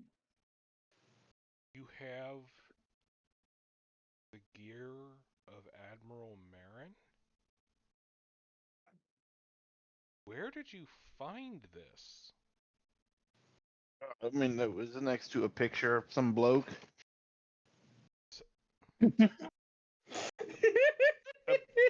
Like, he's Bloke. slack-jawed, like, not stuttering, just he can't form a full word. Just, you, what? So, So roll your knowledge Sandoval. arcana. How do you not? Your family lives on this. How do you not know? 29. 28. 28. Okay, so the sword. You cannot identify it of a magical nature. However, it has a magical heritage attached to it. Apparently, there are 4 blades, all known as captain's blades, very plainly. However, they are pre-imperial. They come from no one truly knows where. But there are 4 of them in the world. He has one. No one's ever discovered what it is they are capable of, as the only men to ever wield them never told anyone.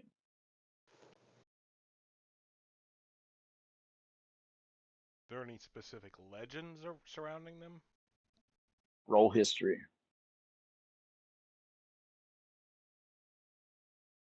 Oh, dang. 25. Remind me to So think adding they into are. these dice.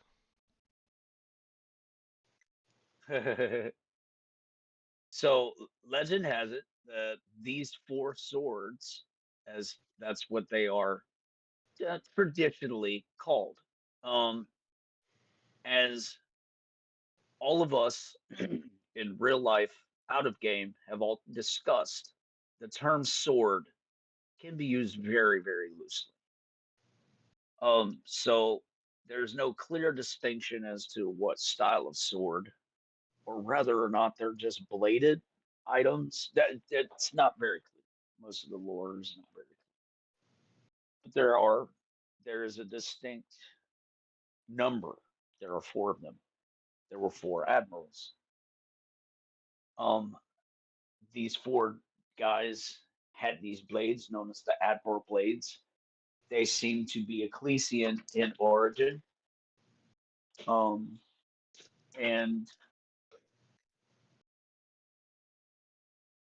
your best guess, magical in some nature, as the blade is several hundred years old at this point, as when they were found, they were believed to be ancient and completely unmarred, showing no signs of age, no pockmarking, no rust, very, very sharp.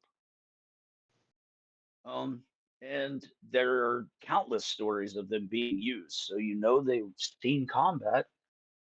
No smiths have ever talked about fixing them. No one's ever witnessed them being destroyed. They have, however, carried a very large reputation for destroying other weaponry. All 4 of them. Okay, so a Merovingian admiral with a mauve name wielding a Tavirian pistol and a Ecclesian blade. Yes. Wow, this is a long time Pretty ago. sure.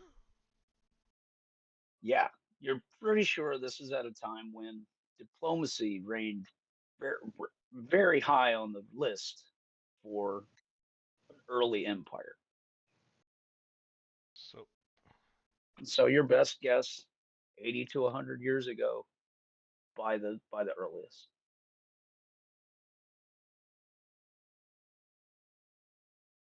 okay, Sandoval, you're carrying the gear given to one of the four greatest admirals of early imperial history. Huh. One of the four captain's blades. I'm sorry, what did you call the stole, Sam? The stole of exemplary leadership. Yes. A stole of exemplary leadership, which helps you. It's.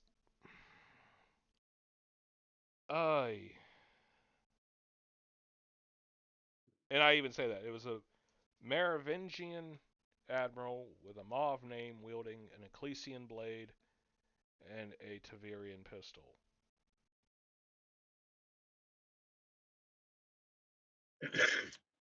Almost like me. I don't have a mauve name though.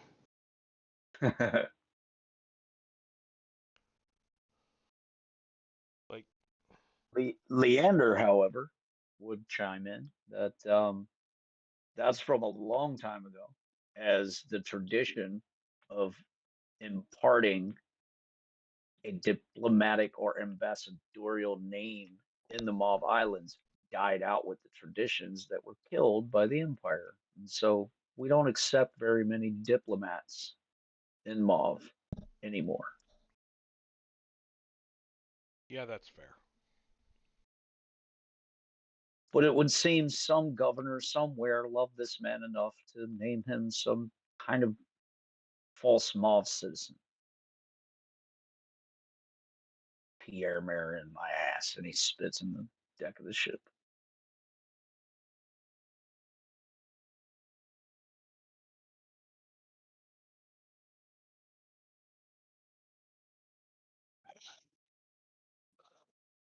It was a time when Merovingia, And he village. cut you off. He cut you off.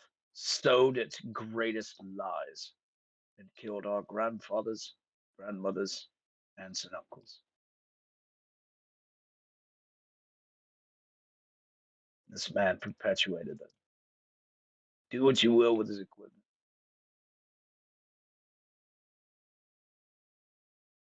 It's yours now. Yeah, he's certainly not going to be needing it. No, no, no. I'm pretty sure you won't have the same effect with it that he did, causing terror, destruction, death to innocents, leastwise. I'm gonna say, I mean, you know. Oh, come on, that's what they're made for, right? I think you have a better mind of how to point them. Yeah. This end towards enemy. Ah, yeah, he just kind of. It seems as though the want for a good joke is not available with Leander at the moment. Yeah, considering the history there, I kind of understand. It's a little bit of a sore spot for most moth. Hmm. Sandoval's only vaguely aware of it. Yeah, and that's fair.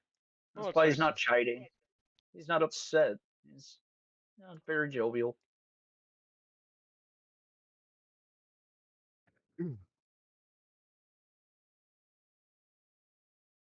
All right. Well, Yeah, at this point, about the only ambassadors to the rest of the world are the Tiberians exclusively.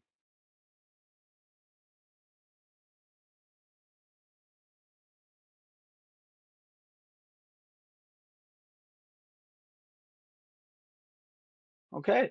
And after a third day of sailing,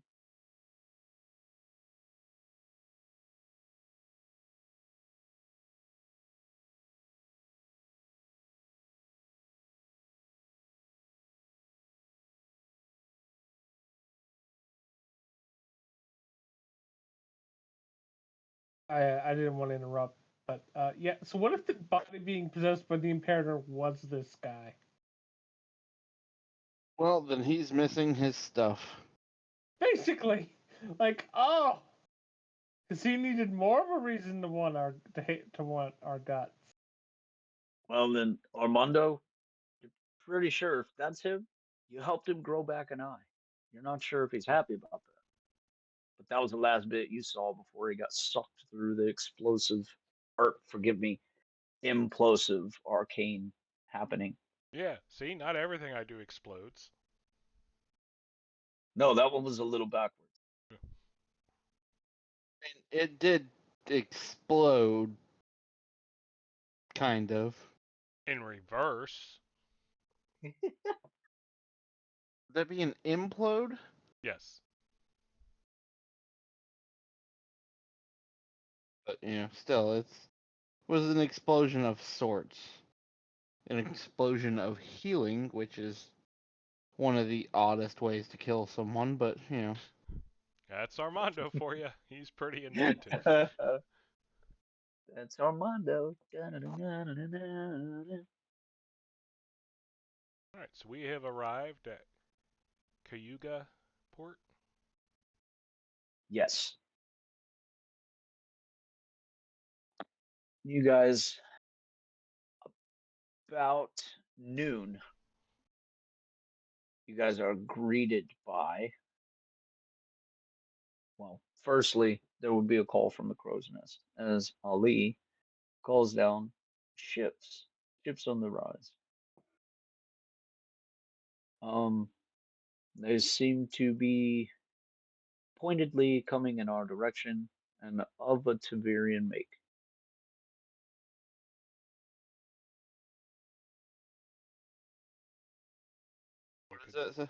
What was that again?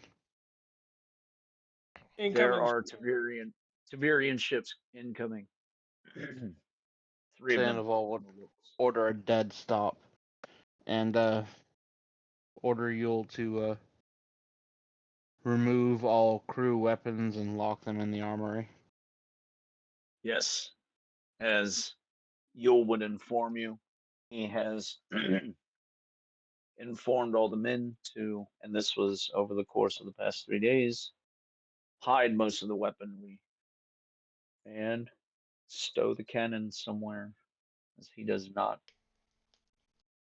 know how the Tiberians will react to finding it. And so, with that, he locks the captain's quarters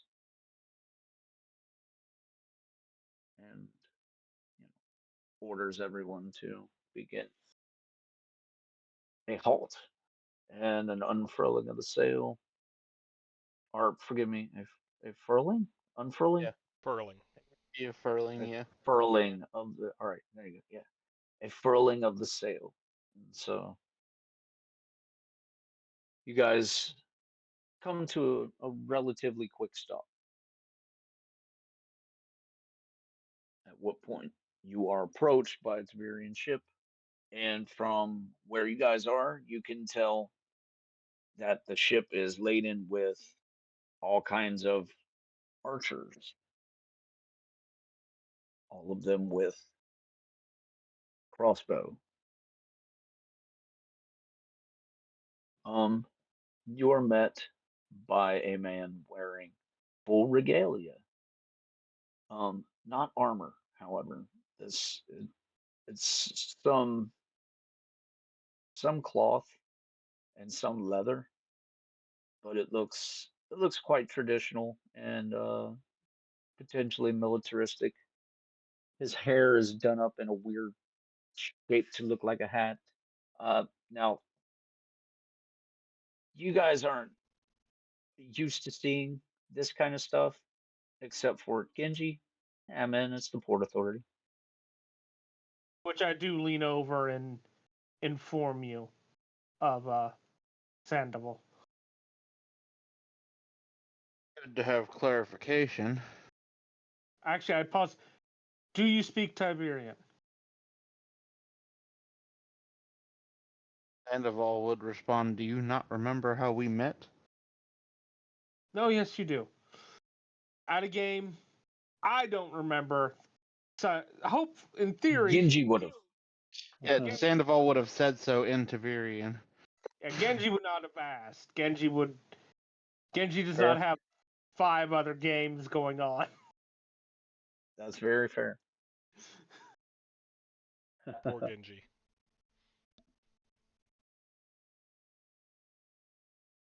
But no, so I do. But I do tell you that is most assuredly the Port Authority. Please do not piss him off. Sandoval's already saying it's like why we stopped. It's the whole reason why I ordered to stop. We are going to let them approach us rather than the other way around. And yes, in no time flat, they draw up beside you. Ropes are thrown about, back and forth, full taut, and a call for permission to come aboard. Sandoval would stand on the deck, and beforehand, he would have somebody fetch Armando. Yes, Armando, it would seem you guys have come to a stop. And now people are yelling back and forth, and there's a loud thump on the side of the ship. And Yule would be standing next to me as my officer. And he would side glance at you, kind of shrug. And I would just, as an assurance, tell him to peace bond his sword, figuratively. Yes, and he would make a knot. I am actually staying back a bit because, strictly speaking, this is brain. This is not an authority that I directly answer to in my capacity as a shinobi. So far as this is concerned, I'm just another sailor. Yes.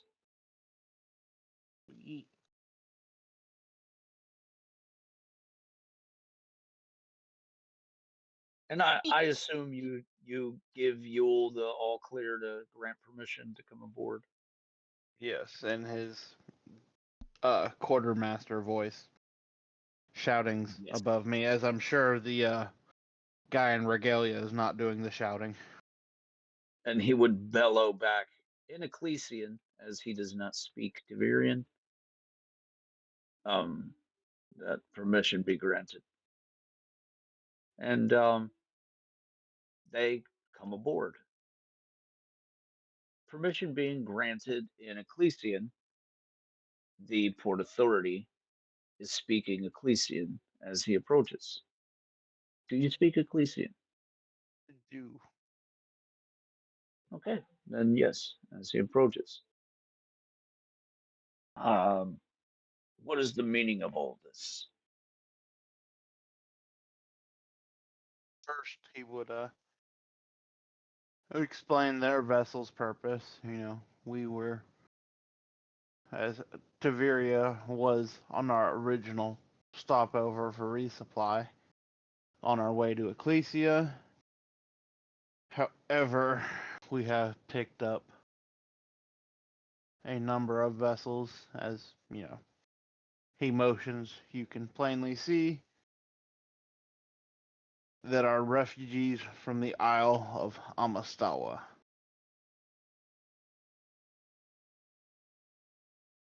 Carry a number of them on our vessel as well. Yes. Now that you mention it, we have been given missives that weather was disproportionately rough and there were hurricanes. And you say Amastawa has been wiped by them. Is that what you mean? Not precisely. Really? He would offer to speak with the man, in a more comfortable setting, invite him into his quarters.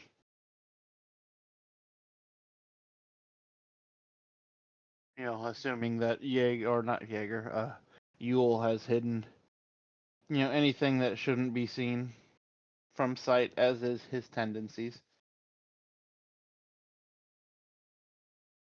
And, perhaps we may share a drink and I will tell you our tale. Then yes, he is almost certain that the refugees would like to come to shore, get warm, washed, and fed. The Yeah, he nation would. of Furia can do that much for Amistella. Yes, and upon entering the cabin, Sandoval would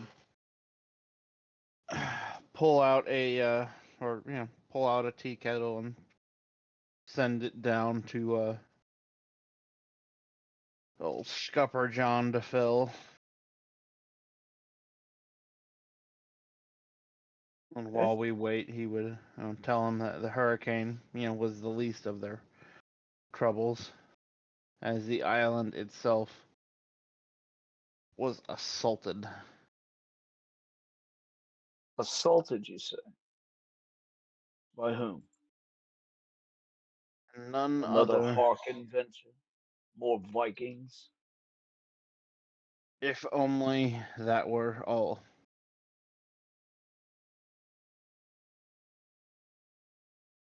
He would kind of look towards Armando, who would be, obviously invited to this conference. As I say, I assumed the core party members were invited. Were Yeah. they to want to join? It was the Black Church. Yeah, and he just kind of in the middle of steepling his fingers in front of his face, his eyebrows raise, gives you a very serious look. You see, the Black Church moves in our south. Yes.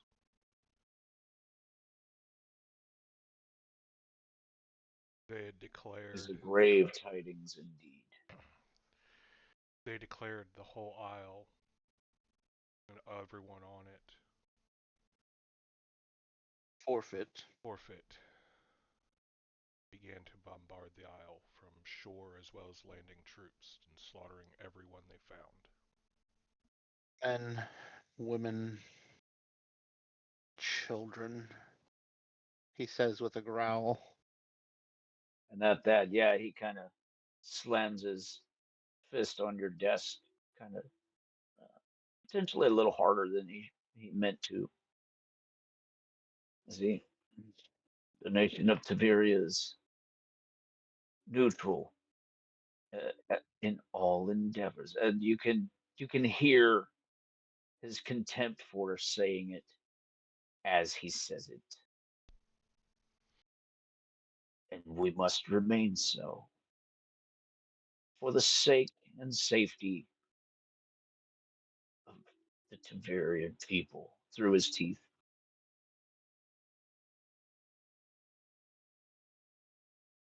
Sandoval nods. Throughout this conversation, I imagine about this time, Scupper John would be sending up his tea. Yes. But it is, unfortunately, of Merovingian stock, not the Tavarian variety, because Sandoval hasn't the foggiest idea how to prepare that. That's fine. Port Authority, he's into all foods, exotic and fares otherworldly. So let's try them. Yeah, he would pour tea for all in there, all in the room. Believes it to be very bitter, but he finishes his cup nonetheless.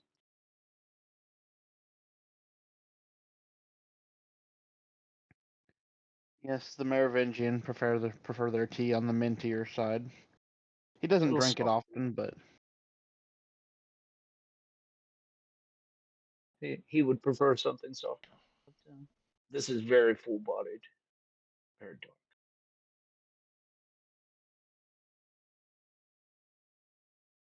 it is, alas, all I have to offer of without fogging the mind.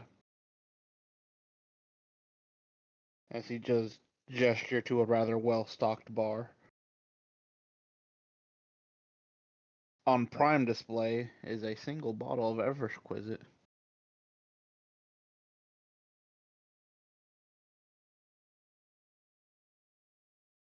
You But pop it with it? no, he's just it's on display. That's basically the idea of it. I would offer more, but we are trying to not get drunk here.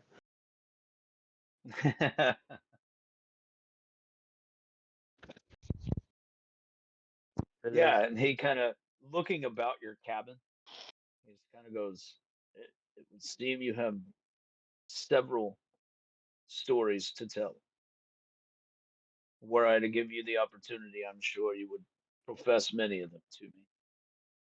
But that does not Oh, feed nor clothe these children. another time then. Ah, perhaps when we make it on shore, drinks are on me. Sandoval doing a not quite imitation of how Genji would bow, but an approximation of it. That's fair. You don't want to offend, Like I don't want to like in a err mocking kind of. error so badly that it offends the guy, but it is an attempt. So it's more of a Merovingian bow than anything, but he has seen Genji bow on occasion. That's the only way Genji says hello. You're pretty sure, in retrospect, the only person he's ever touched consensually without harm has been Glitterbeard, or another party member potentially, like in jest or something of that nature. But outside of the core party, Glitterbeard, as you have witnessed them holding hands. Yes, Yeah. but so Sandoval would offer him more of a bow that he's accustomed to, but a bow nonetheless. Yeah, and it's not far off, as you've seen it time and time again. You're becoming accustomed to it. You've not done it yourself, but yeah, it's not hard.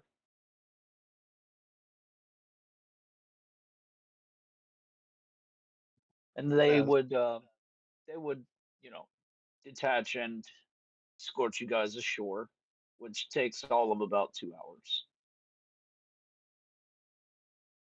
And before he departs, does anyone have anything else to say, share, um, whatever, anything before I just had, bull rush to the next scene? I think we can go to the next scene. Jim, do Okay. you have anything?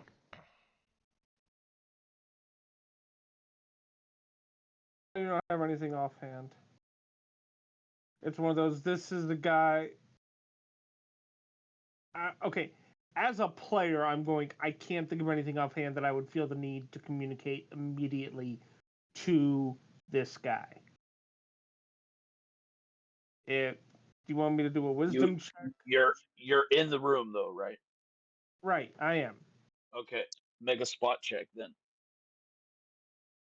But oh no. I just had a thought that we may be the most eclectic crew he has ever seen. We have Tavirian, Mauve, Merovingian, Selkari, Ecclesian, Jotun, a dwarf. And he's never met a Sokari ever. And the only thing we don't have one of those is a Harkin, but Sandoval's working on that. He needs to complete his collection. He's like, do they make nice Harkins? I need to No. look. We need an elf too. 30. Oh dear God. Yes, then roll your sense motive as he sees you and not breaking conversation with the captain. He sort of takes note of you in a sidelong glance while talking side faced like to Sandoval, as I stated, not so that he doesn't break conversation. 30. But he, wow. Okay, yeah, and he sizes you up top to bottom. Doesn't really react to seeing you, but takes stock of you. And your sense motive garners that yeah, he just took a mental image of you, and you're pretty sure he recognizes something. Might, honestly, very well might be my Haori. This is very true. It is a particular pattern to the clan. Yes. I'm sorry, just the thought that immediately came to mind. It's my clan Tartan.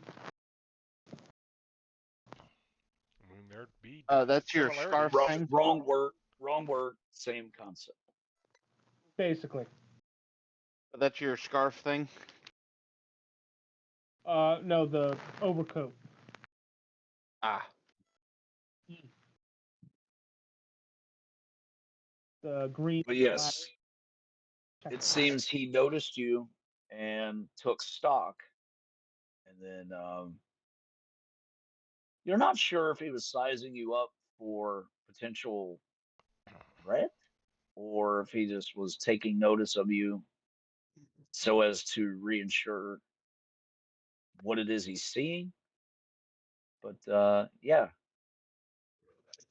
you don't see very many clan members leaving the island. Is it potentially that, or he recognized you, one or the other.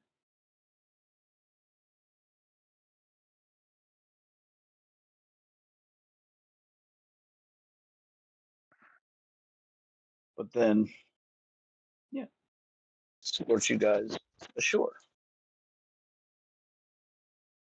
Um, with that,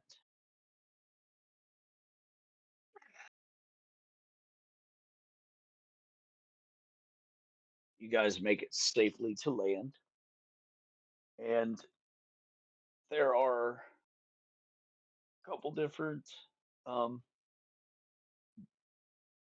excuse me, things that need to happen that Yule can take care of, and Sandoval is going to need to be there for part of. But for the most part, as long as you guys don't leave from Kyuga, which, as you can see, it is walled, you will need to get through a gate. Um,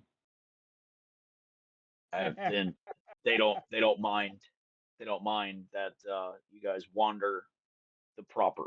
So All right. do what you will. There's an island attached to the south. It's more of a sandbar, and it is where the Hanmura clan compound is located. The rice paddies are just along the beach. Um, Genji is the only person that has full access and authority to go across those bridges freely. Doesn't mean he can't ask about and garner you guys that same authority, but no one in the port can give you that authority.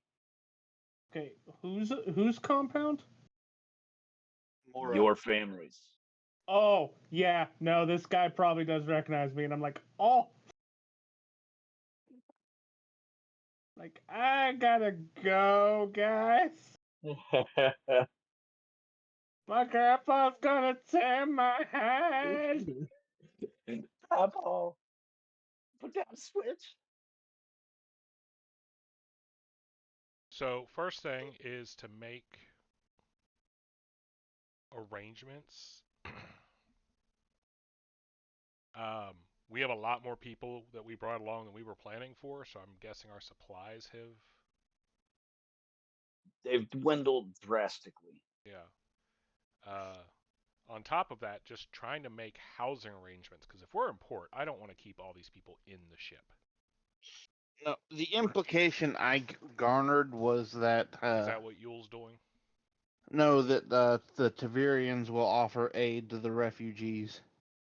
For us, yes, for a short time, they will feed them, clothe them, house them until something can be figured out. But this is the first time that Tiberias had to deal with refugees.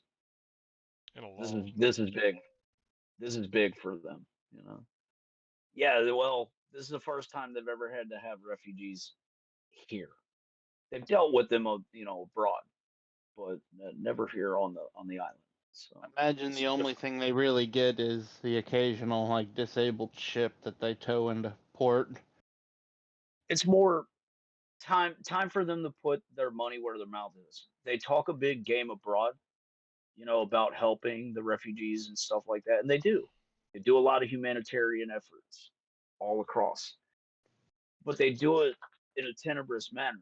As you saw, most of the leadership is very frustrated in the fact that they are strictly forbidden from involving themselves in anything that could potentiate any type of aggressive behavior, especially towards the fucking empire. The other nations are pretty cool about, you know, they're arbitrators, and that's what they do. And they allow them to come and go as they please. The empire, not so much. They're Yeah, like the but big angry kid on the playground looking for a reason to punch you in the face. All you gotta do is look at them wrong, and they'll test you. They'll kick sand on you. But yeah, Sandoval, before Armando leaves, I'm sure Yule has a running ledger at least of or can garner the information quite quickly on about how much, based on his past experience, we'd need to spend to reprovision our ship. Okay. To secure funds, in other words. As this comes, Yule's favorite part of being a quartermaster. Paperwork. Money. Oh, damn it. Ah, bureaucracy. Yep. It's his life, though. In and out of port. But, he's a quartermaster now, In some so odd, well, in some very odd and abstract way, as an imperial, especially a lazy imperial, Sandoval, you may find this hard to believe, but in a weird abstract way, this is his form of church, as this is what the clan does. It goes from port to port, placing its stamp, saying this we've traveled here. This is his flag. He's planting it in Tiberia. No clan cracking, no yacht has ever really been here like that. He's one of the first. He's very proud of this one. in any more than a base crew member fashion, yeah. And even Yeah. that's very rare. But he is here as literally the second in command of a ship. He is a full-on representative of Clan Kraken at this point. Oh, so This may be his getting excitement into is tattoo. palpable. yes. This is next tattoo. It's going to be a milestone of this moment. Right here. But yeah, upon arriving on the docks and whatnot, after the refugees are at least seen to be disembarking and heading to where the Tavirians will help them, Sandoval would ask for a few times and perhaps set up an appointment to speak with this uh, dockmaster. Sorry, I lost the name for a minute.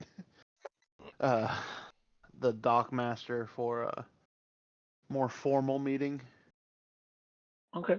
And yeah, he would inform you that he's the one that actually has to sit and fill out a lot of paperwork with Yule So you guys will have a moment in the office. However, it's going to be a lot of paperwork. And so for about a half hour, that's he's going to need you, and you'll need to be there to sign a couple pieces of paper. So about 10 minutes for you, an extra 20 for Yule, and then you guys will be free. And he, however, is going to be busy, um, at least until he gets off, because a lot of paperwork with these refugees. So But yeah, as this guy is my one and only contact in Tiveria, Genji's gonna be perceivably busy for a while. Uh, Sandoval will, request actually, to set up a meeting with him. yeah, and the Crab Clan officiate would look at you and let you know often very important visitors who make an actual um if you actually ask for an invitation to the Hummer compound, there's about a 90% chance they'll grant you access if you're important enough, just simply because they're the authority here. Just saying. And Ready? so, and it seems as though this is a very important moment that he actually needs to get some other people. He would call them his betters involved, and he would say it with no disdain. He would truly mean it. He needs to inform his betters. In other words, this is above his pay grade. Correct.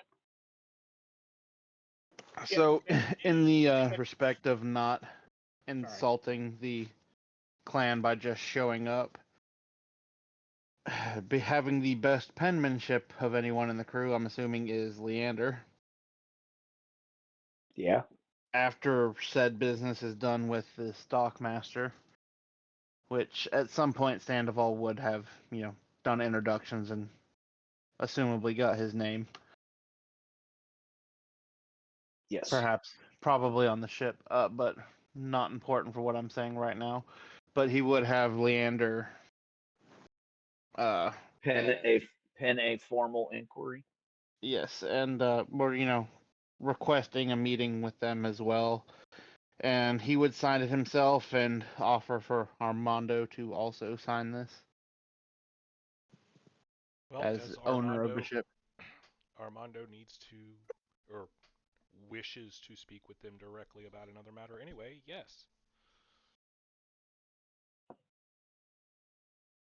He would use his, Sandoval would use his diplomacy and charisma to, spice up what Leander's writing, but Leander, obviously, like we said, having exemplary penmanship, and then they would hand the letter to Genji.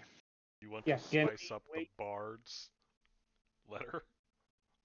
I probably have a higher diplomacy than he does. Probably. Every level we go up, I've maxed out my diplomacy. And Armando. Well, no, I haven't maxed it out, but it's pretty high. Armando, before you leave the office, Yes. your hand touches the knob to open the door, and you stop as you are reminded. You're not sure if this man gave you formal invite onto the island.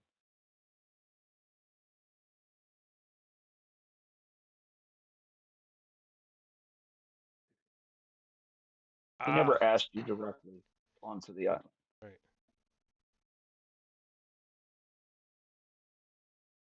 In order to open the door, I need you to make a will save. Or I need you to turn and ask for permission to walk onto the island, to set foot in Taverian soil.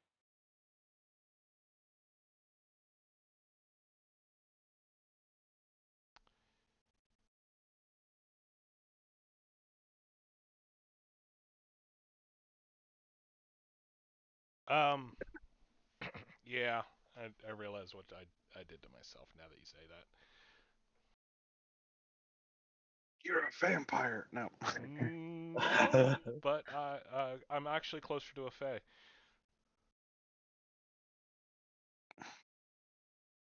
Yeah, get with it. So, Now, how do I there phrase is this? there's a real solid workaround. You could just go back to the ship. So there's that.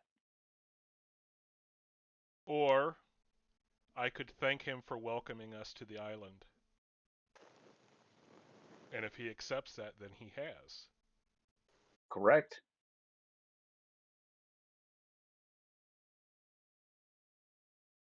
And I think I'm still Merovingian enough that that's the route I go with. Okay.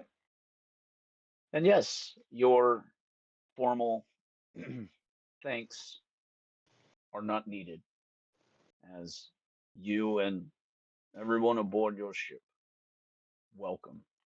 Welcome to Tiberia. And yes, you can open the door freely. No problem.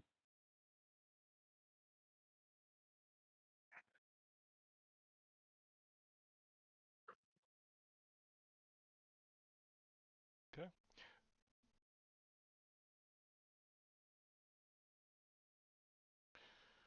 Alrighty. Genji, you Yep. are you are leaving the office with them, and Port Authority guy kind of, you know, motions you over with a little like two-finger wave, All right. and slides a small note across the table to you. Says to you, "I did not open it, but I can tell you who it came from." And he just Genji, kind of slides it across the table to you, and he's like, "It's from your grandfather. Here."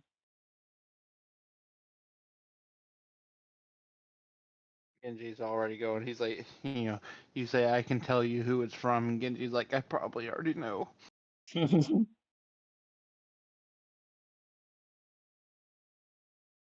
But yes, you open it, and there it's not formal.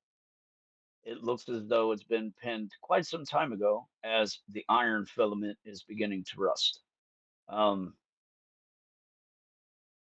you're not one for calculating the age of ink, so you're not sure. But I can tell you, it doesn't fare well near the sea. Anyways, um, yeah, you break the seal on it, open it, and it's just two kanji, and they're married. In a second kanji that just says home now.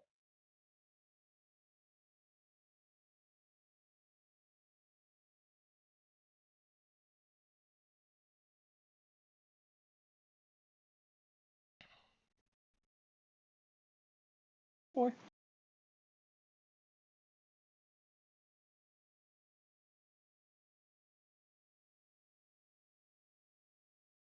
Alrighty. And you guys leave. Welcome to Tiberia, Cayuga Port in particular. After Yule's done with his part of the paperwork, and you said that'd taken about 20 minutes or so. Yeah, another 20 minutes for him. Sandoval would ask to speak with him on a more private matter, and then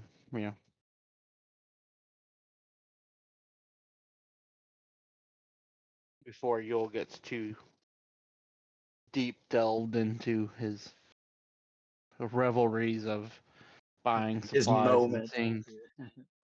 seeing to the ship, and request that the names of the people that lost and a couple notable extras be inked onto Sandoval's shoulder. Absolutely. He'd be honored that you even asked. He would love to design and apply every tattoo that you ever could seek.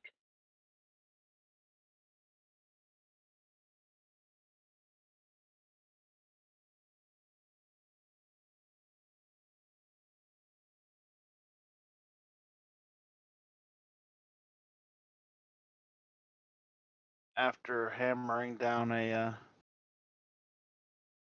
time, or or once Yule is ready for that and whatnot, Sandoval would get that done. But in the meantime, while waiting on response from the Hamara, it's apparently time to go walk around, see what I can see. Bill, your magpie tendencies. Yes, yes. Ooh, shiny. There's a very quiet whine coming from Genji, like, All right, Genji, we're gonna go out. See you later. Okay. You guys can roll your sense motive if you'd like. Let's see. Well, I don't know why I was surprised that one I score so low on. Well, naturally anyway, but I've only had that as a class skill for like the last couple levels, so. Yeah, I don't have it as a class skill, and I've never put ranks in it, so I got a total of 18 because this die is amazing. Well, wisdom is not one of my strong suits, so it's only a 19 for me. Okay. Genji's sweating it, man. He seems relatively nervous.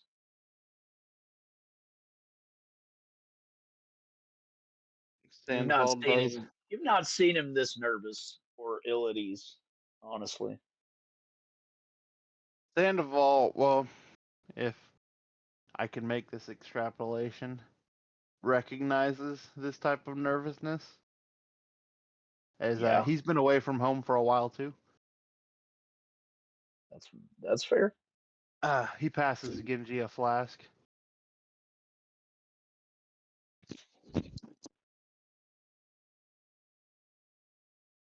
It's got some pretty stout rum in it.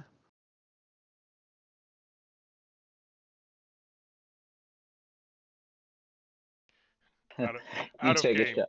Out of game. Genji goes, not everything can be solved with alcohol. You go to take it back. He's like, no, give me that. No, wait. This can. I'm just saying, for future reference, not everything. Well, it's more of a commiseration thing than a courage. You take a drink, you're like, oh, dude, what the fuck? Is this soup? He's like, yeah, broccoli cheddar, Well, you don't like it? man. I thought you said flask, not thermos.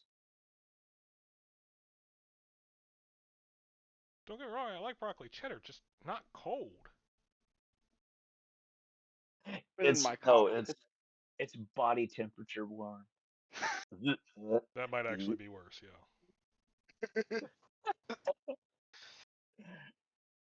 Anyways, so you're gonna wander about for a moment, do a little window shopping, kind of see stuff. Armando, are you going to accompany him? Or are you guys going to accompany Genji? Am I welcome to accompany Genji? Because I thought we had to wait till we had a formal invitation. That's what Sandoval plans on doing. Well, this guy said he couldn't give you access. That's all he was saying. the game. Whether or not Genji wants to take you with him is on him. Genji, you're pretty sure you have that authority, as it's to everyone else it's the Hamura compound. It's literally your house. So Yes. Sandoval is falling back on his aristocratic propriety.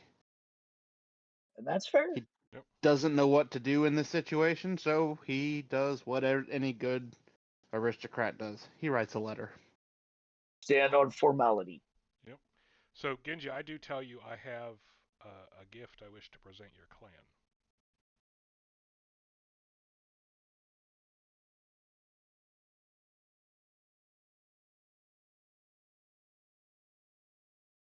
Like, I do appreciate the thought, but right now I feel that it would be wise if I. Very well. In that case, I won't really be going around with Sandoval. I'll probably be wandering around town, but it will be escorting his cousin, rather. I was gonna mention that. I mean, that makes a little bit more sense. At a game, here's the really funny thing. I, as a player, I'm like, I'm gonna laugh because Genji's gonna get back to his grandpa's gonna be like, "You are late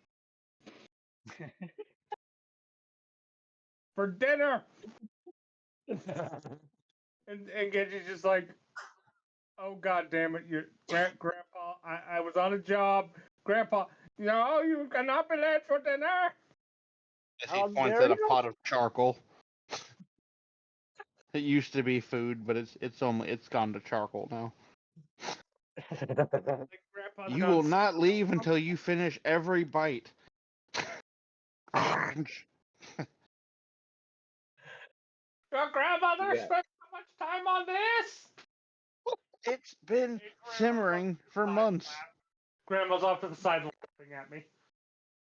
She's got the wooden spoon, just shaking her head. You, sir, get an ominous head shake. Does it come with a finger waggle or not?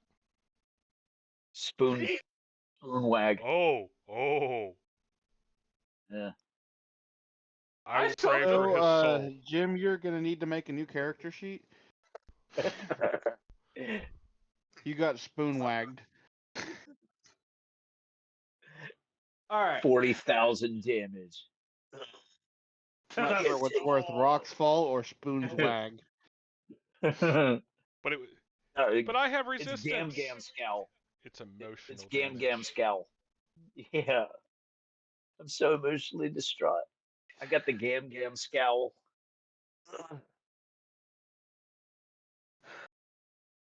Okay, that's the thing. Is he's nervous because of how it was written, but overall he's kind of going.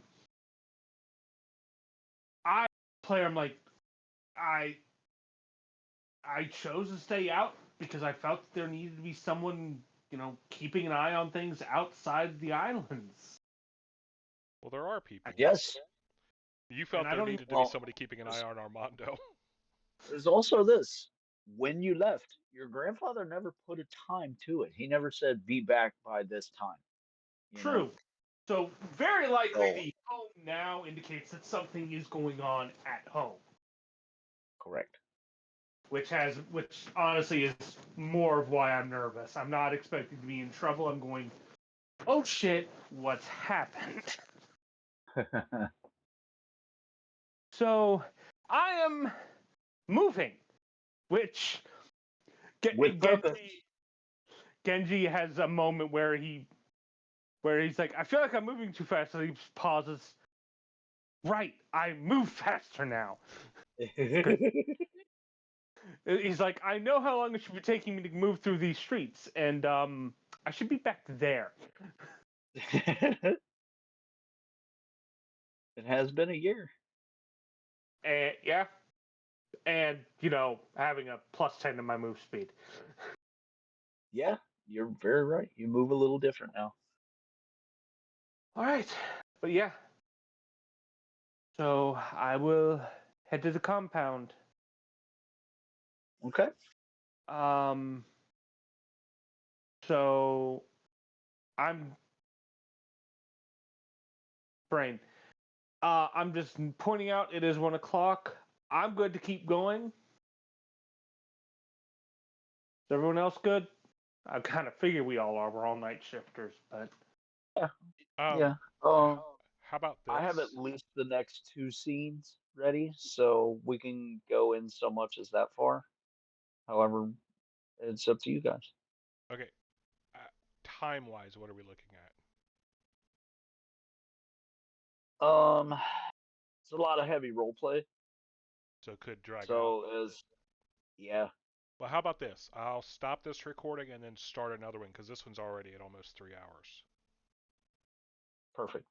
All right. So I'm going to stop it.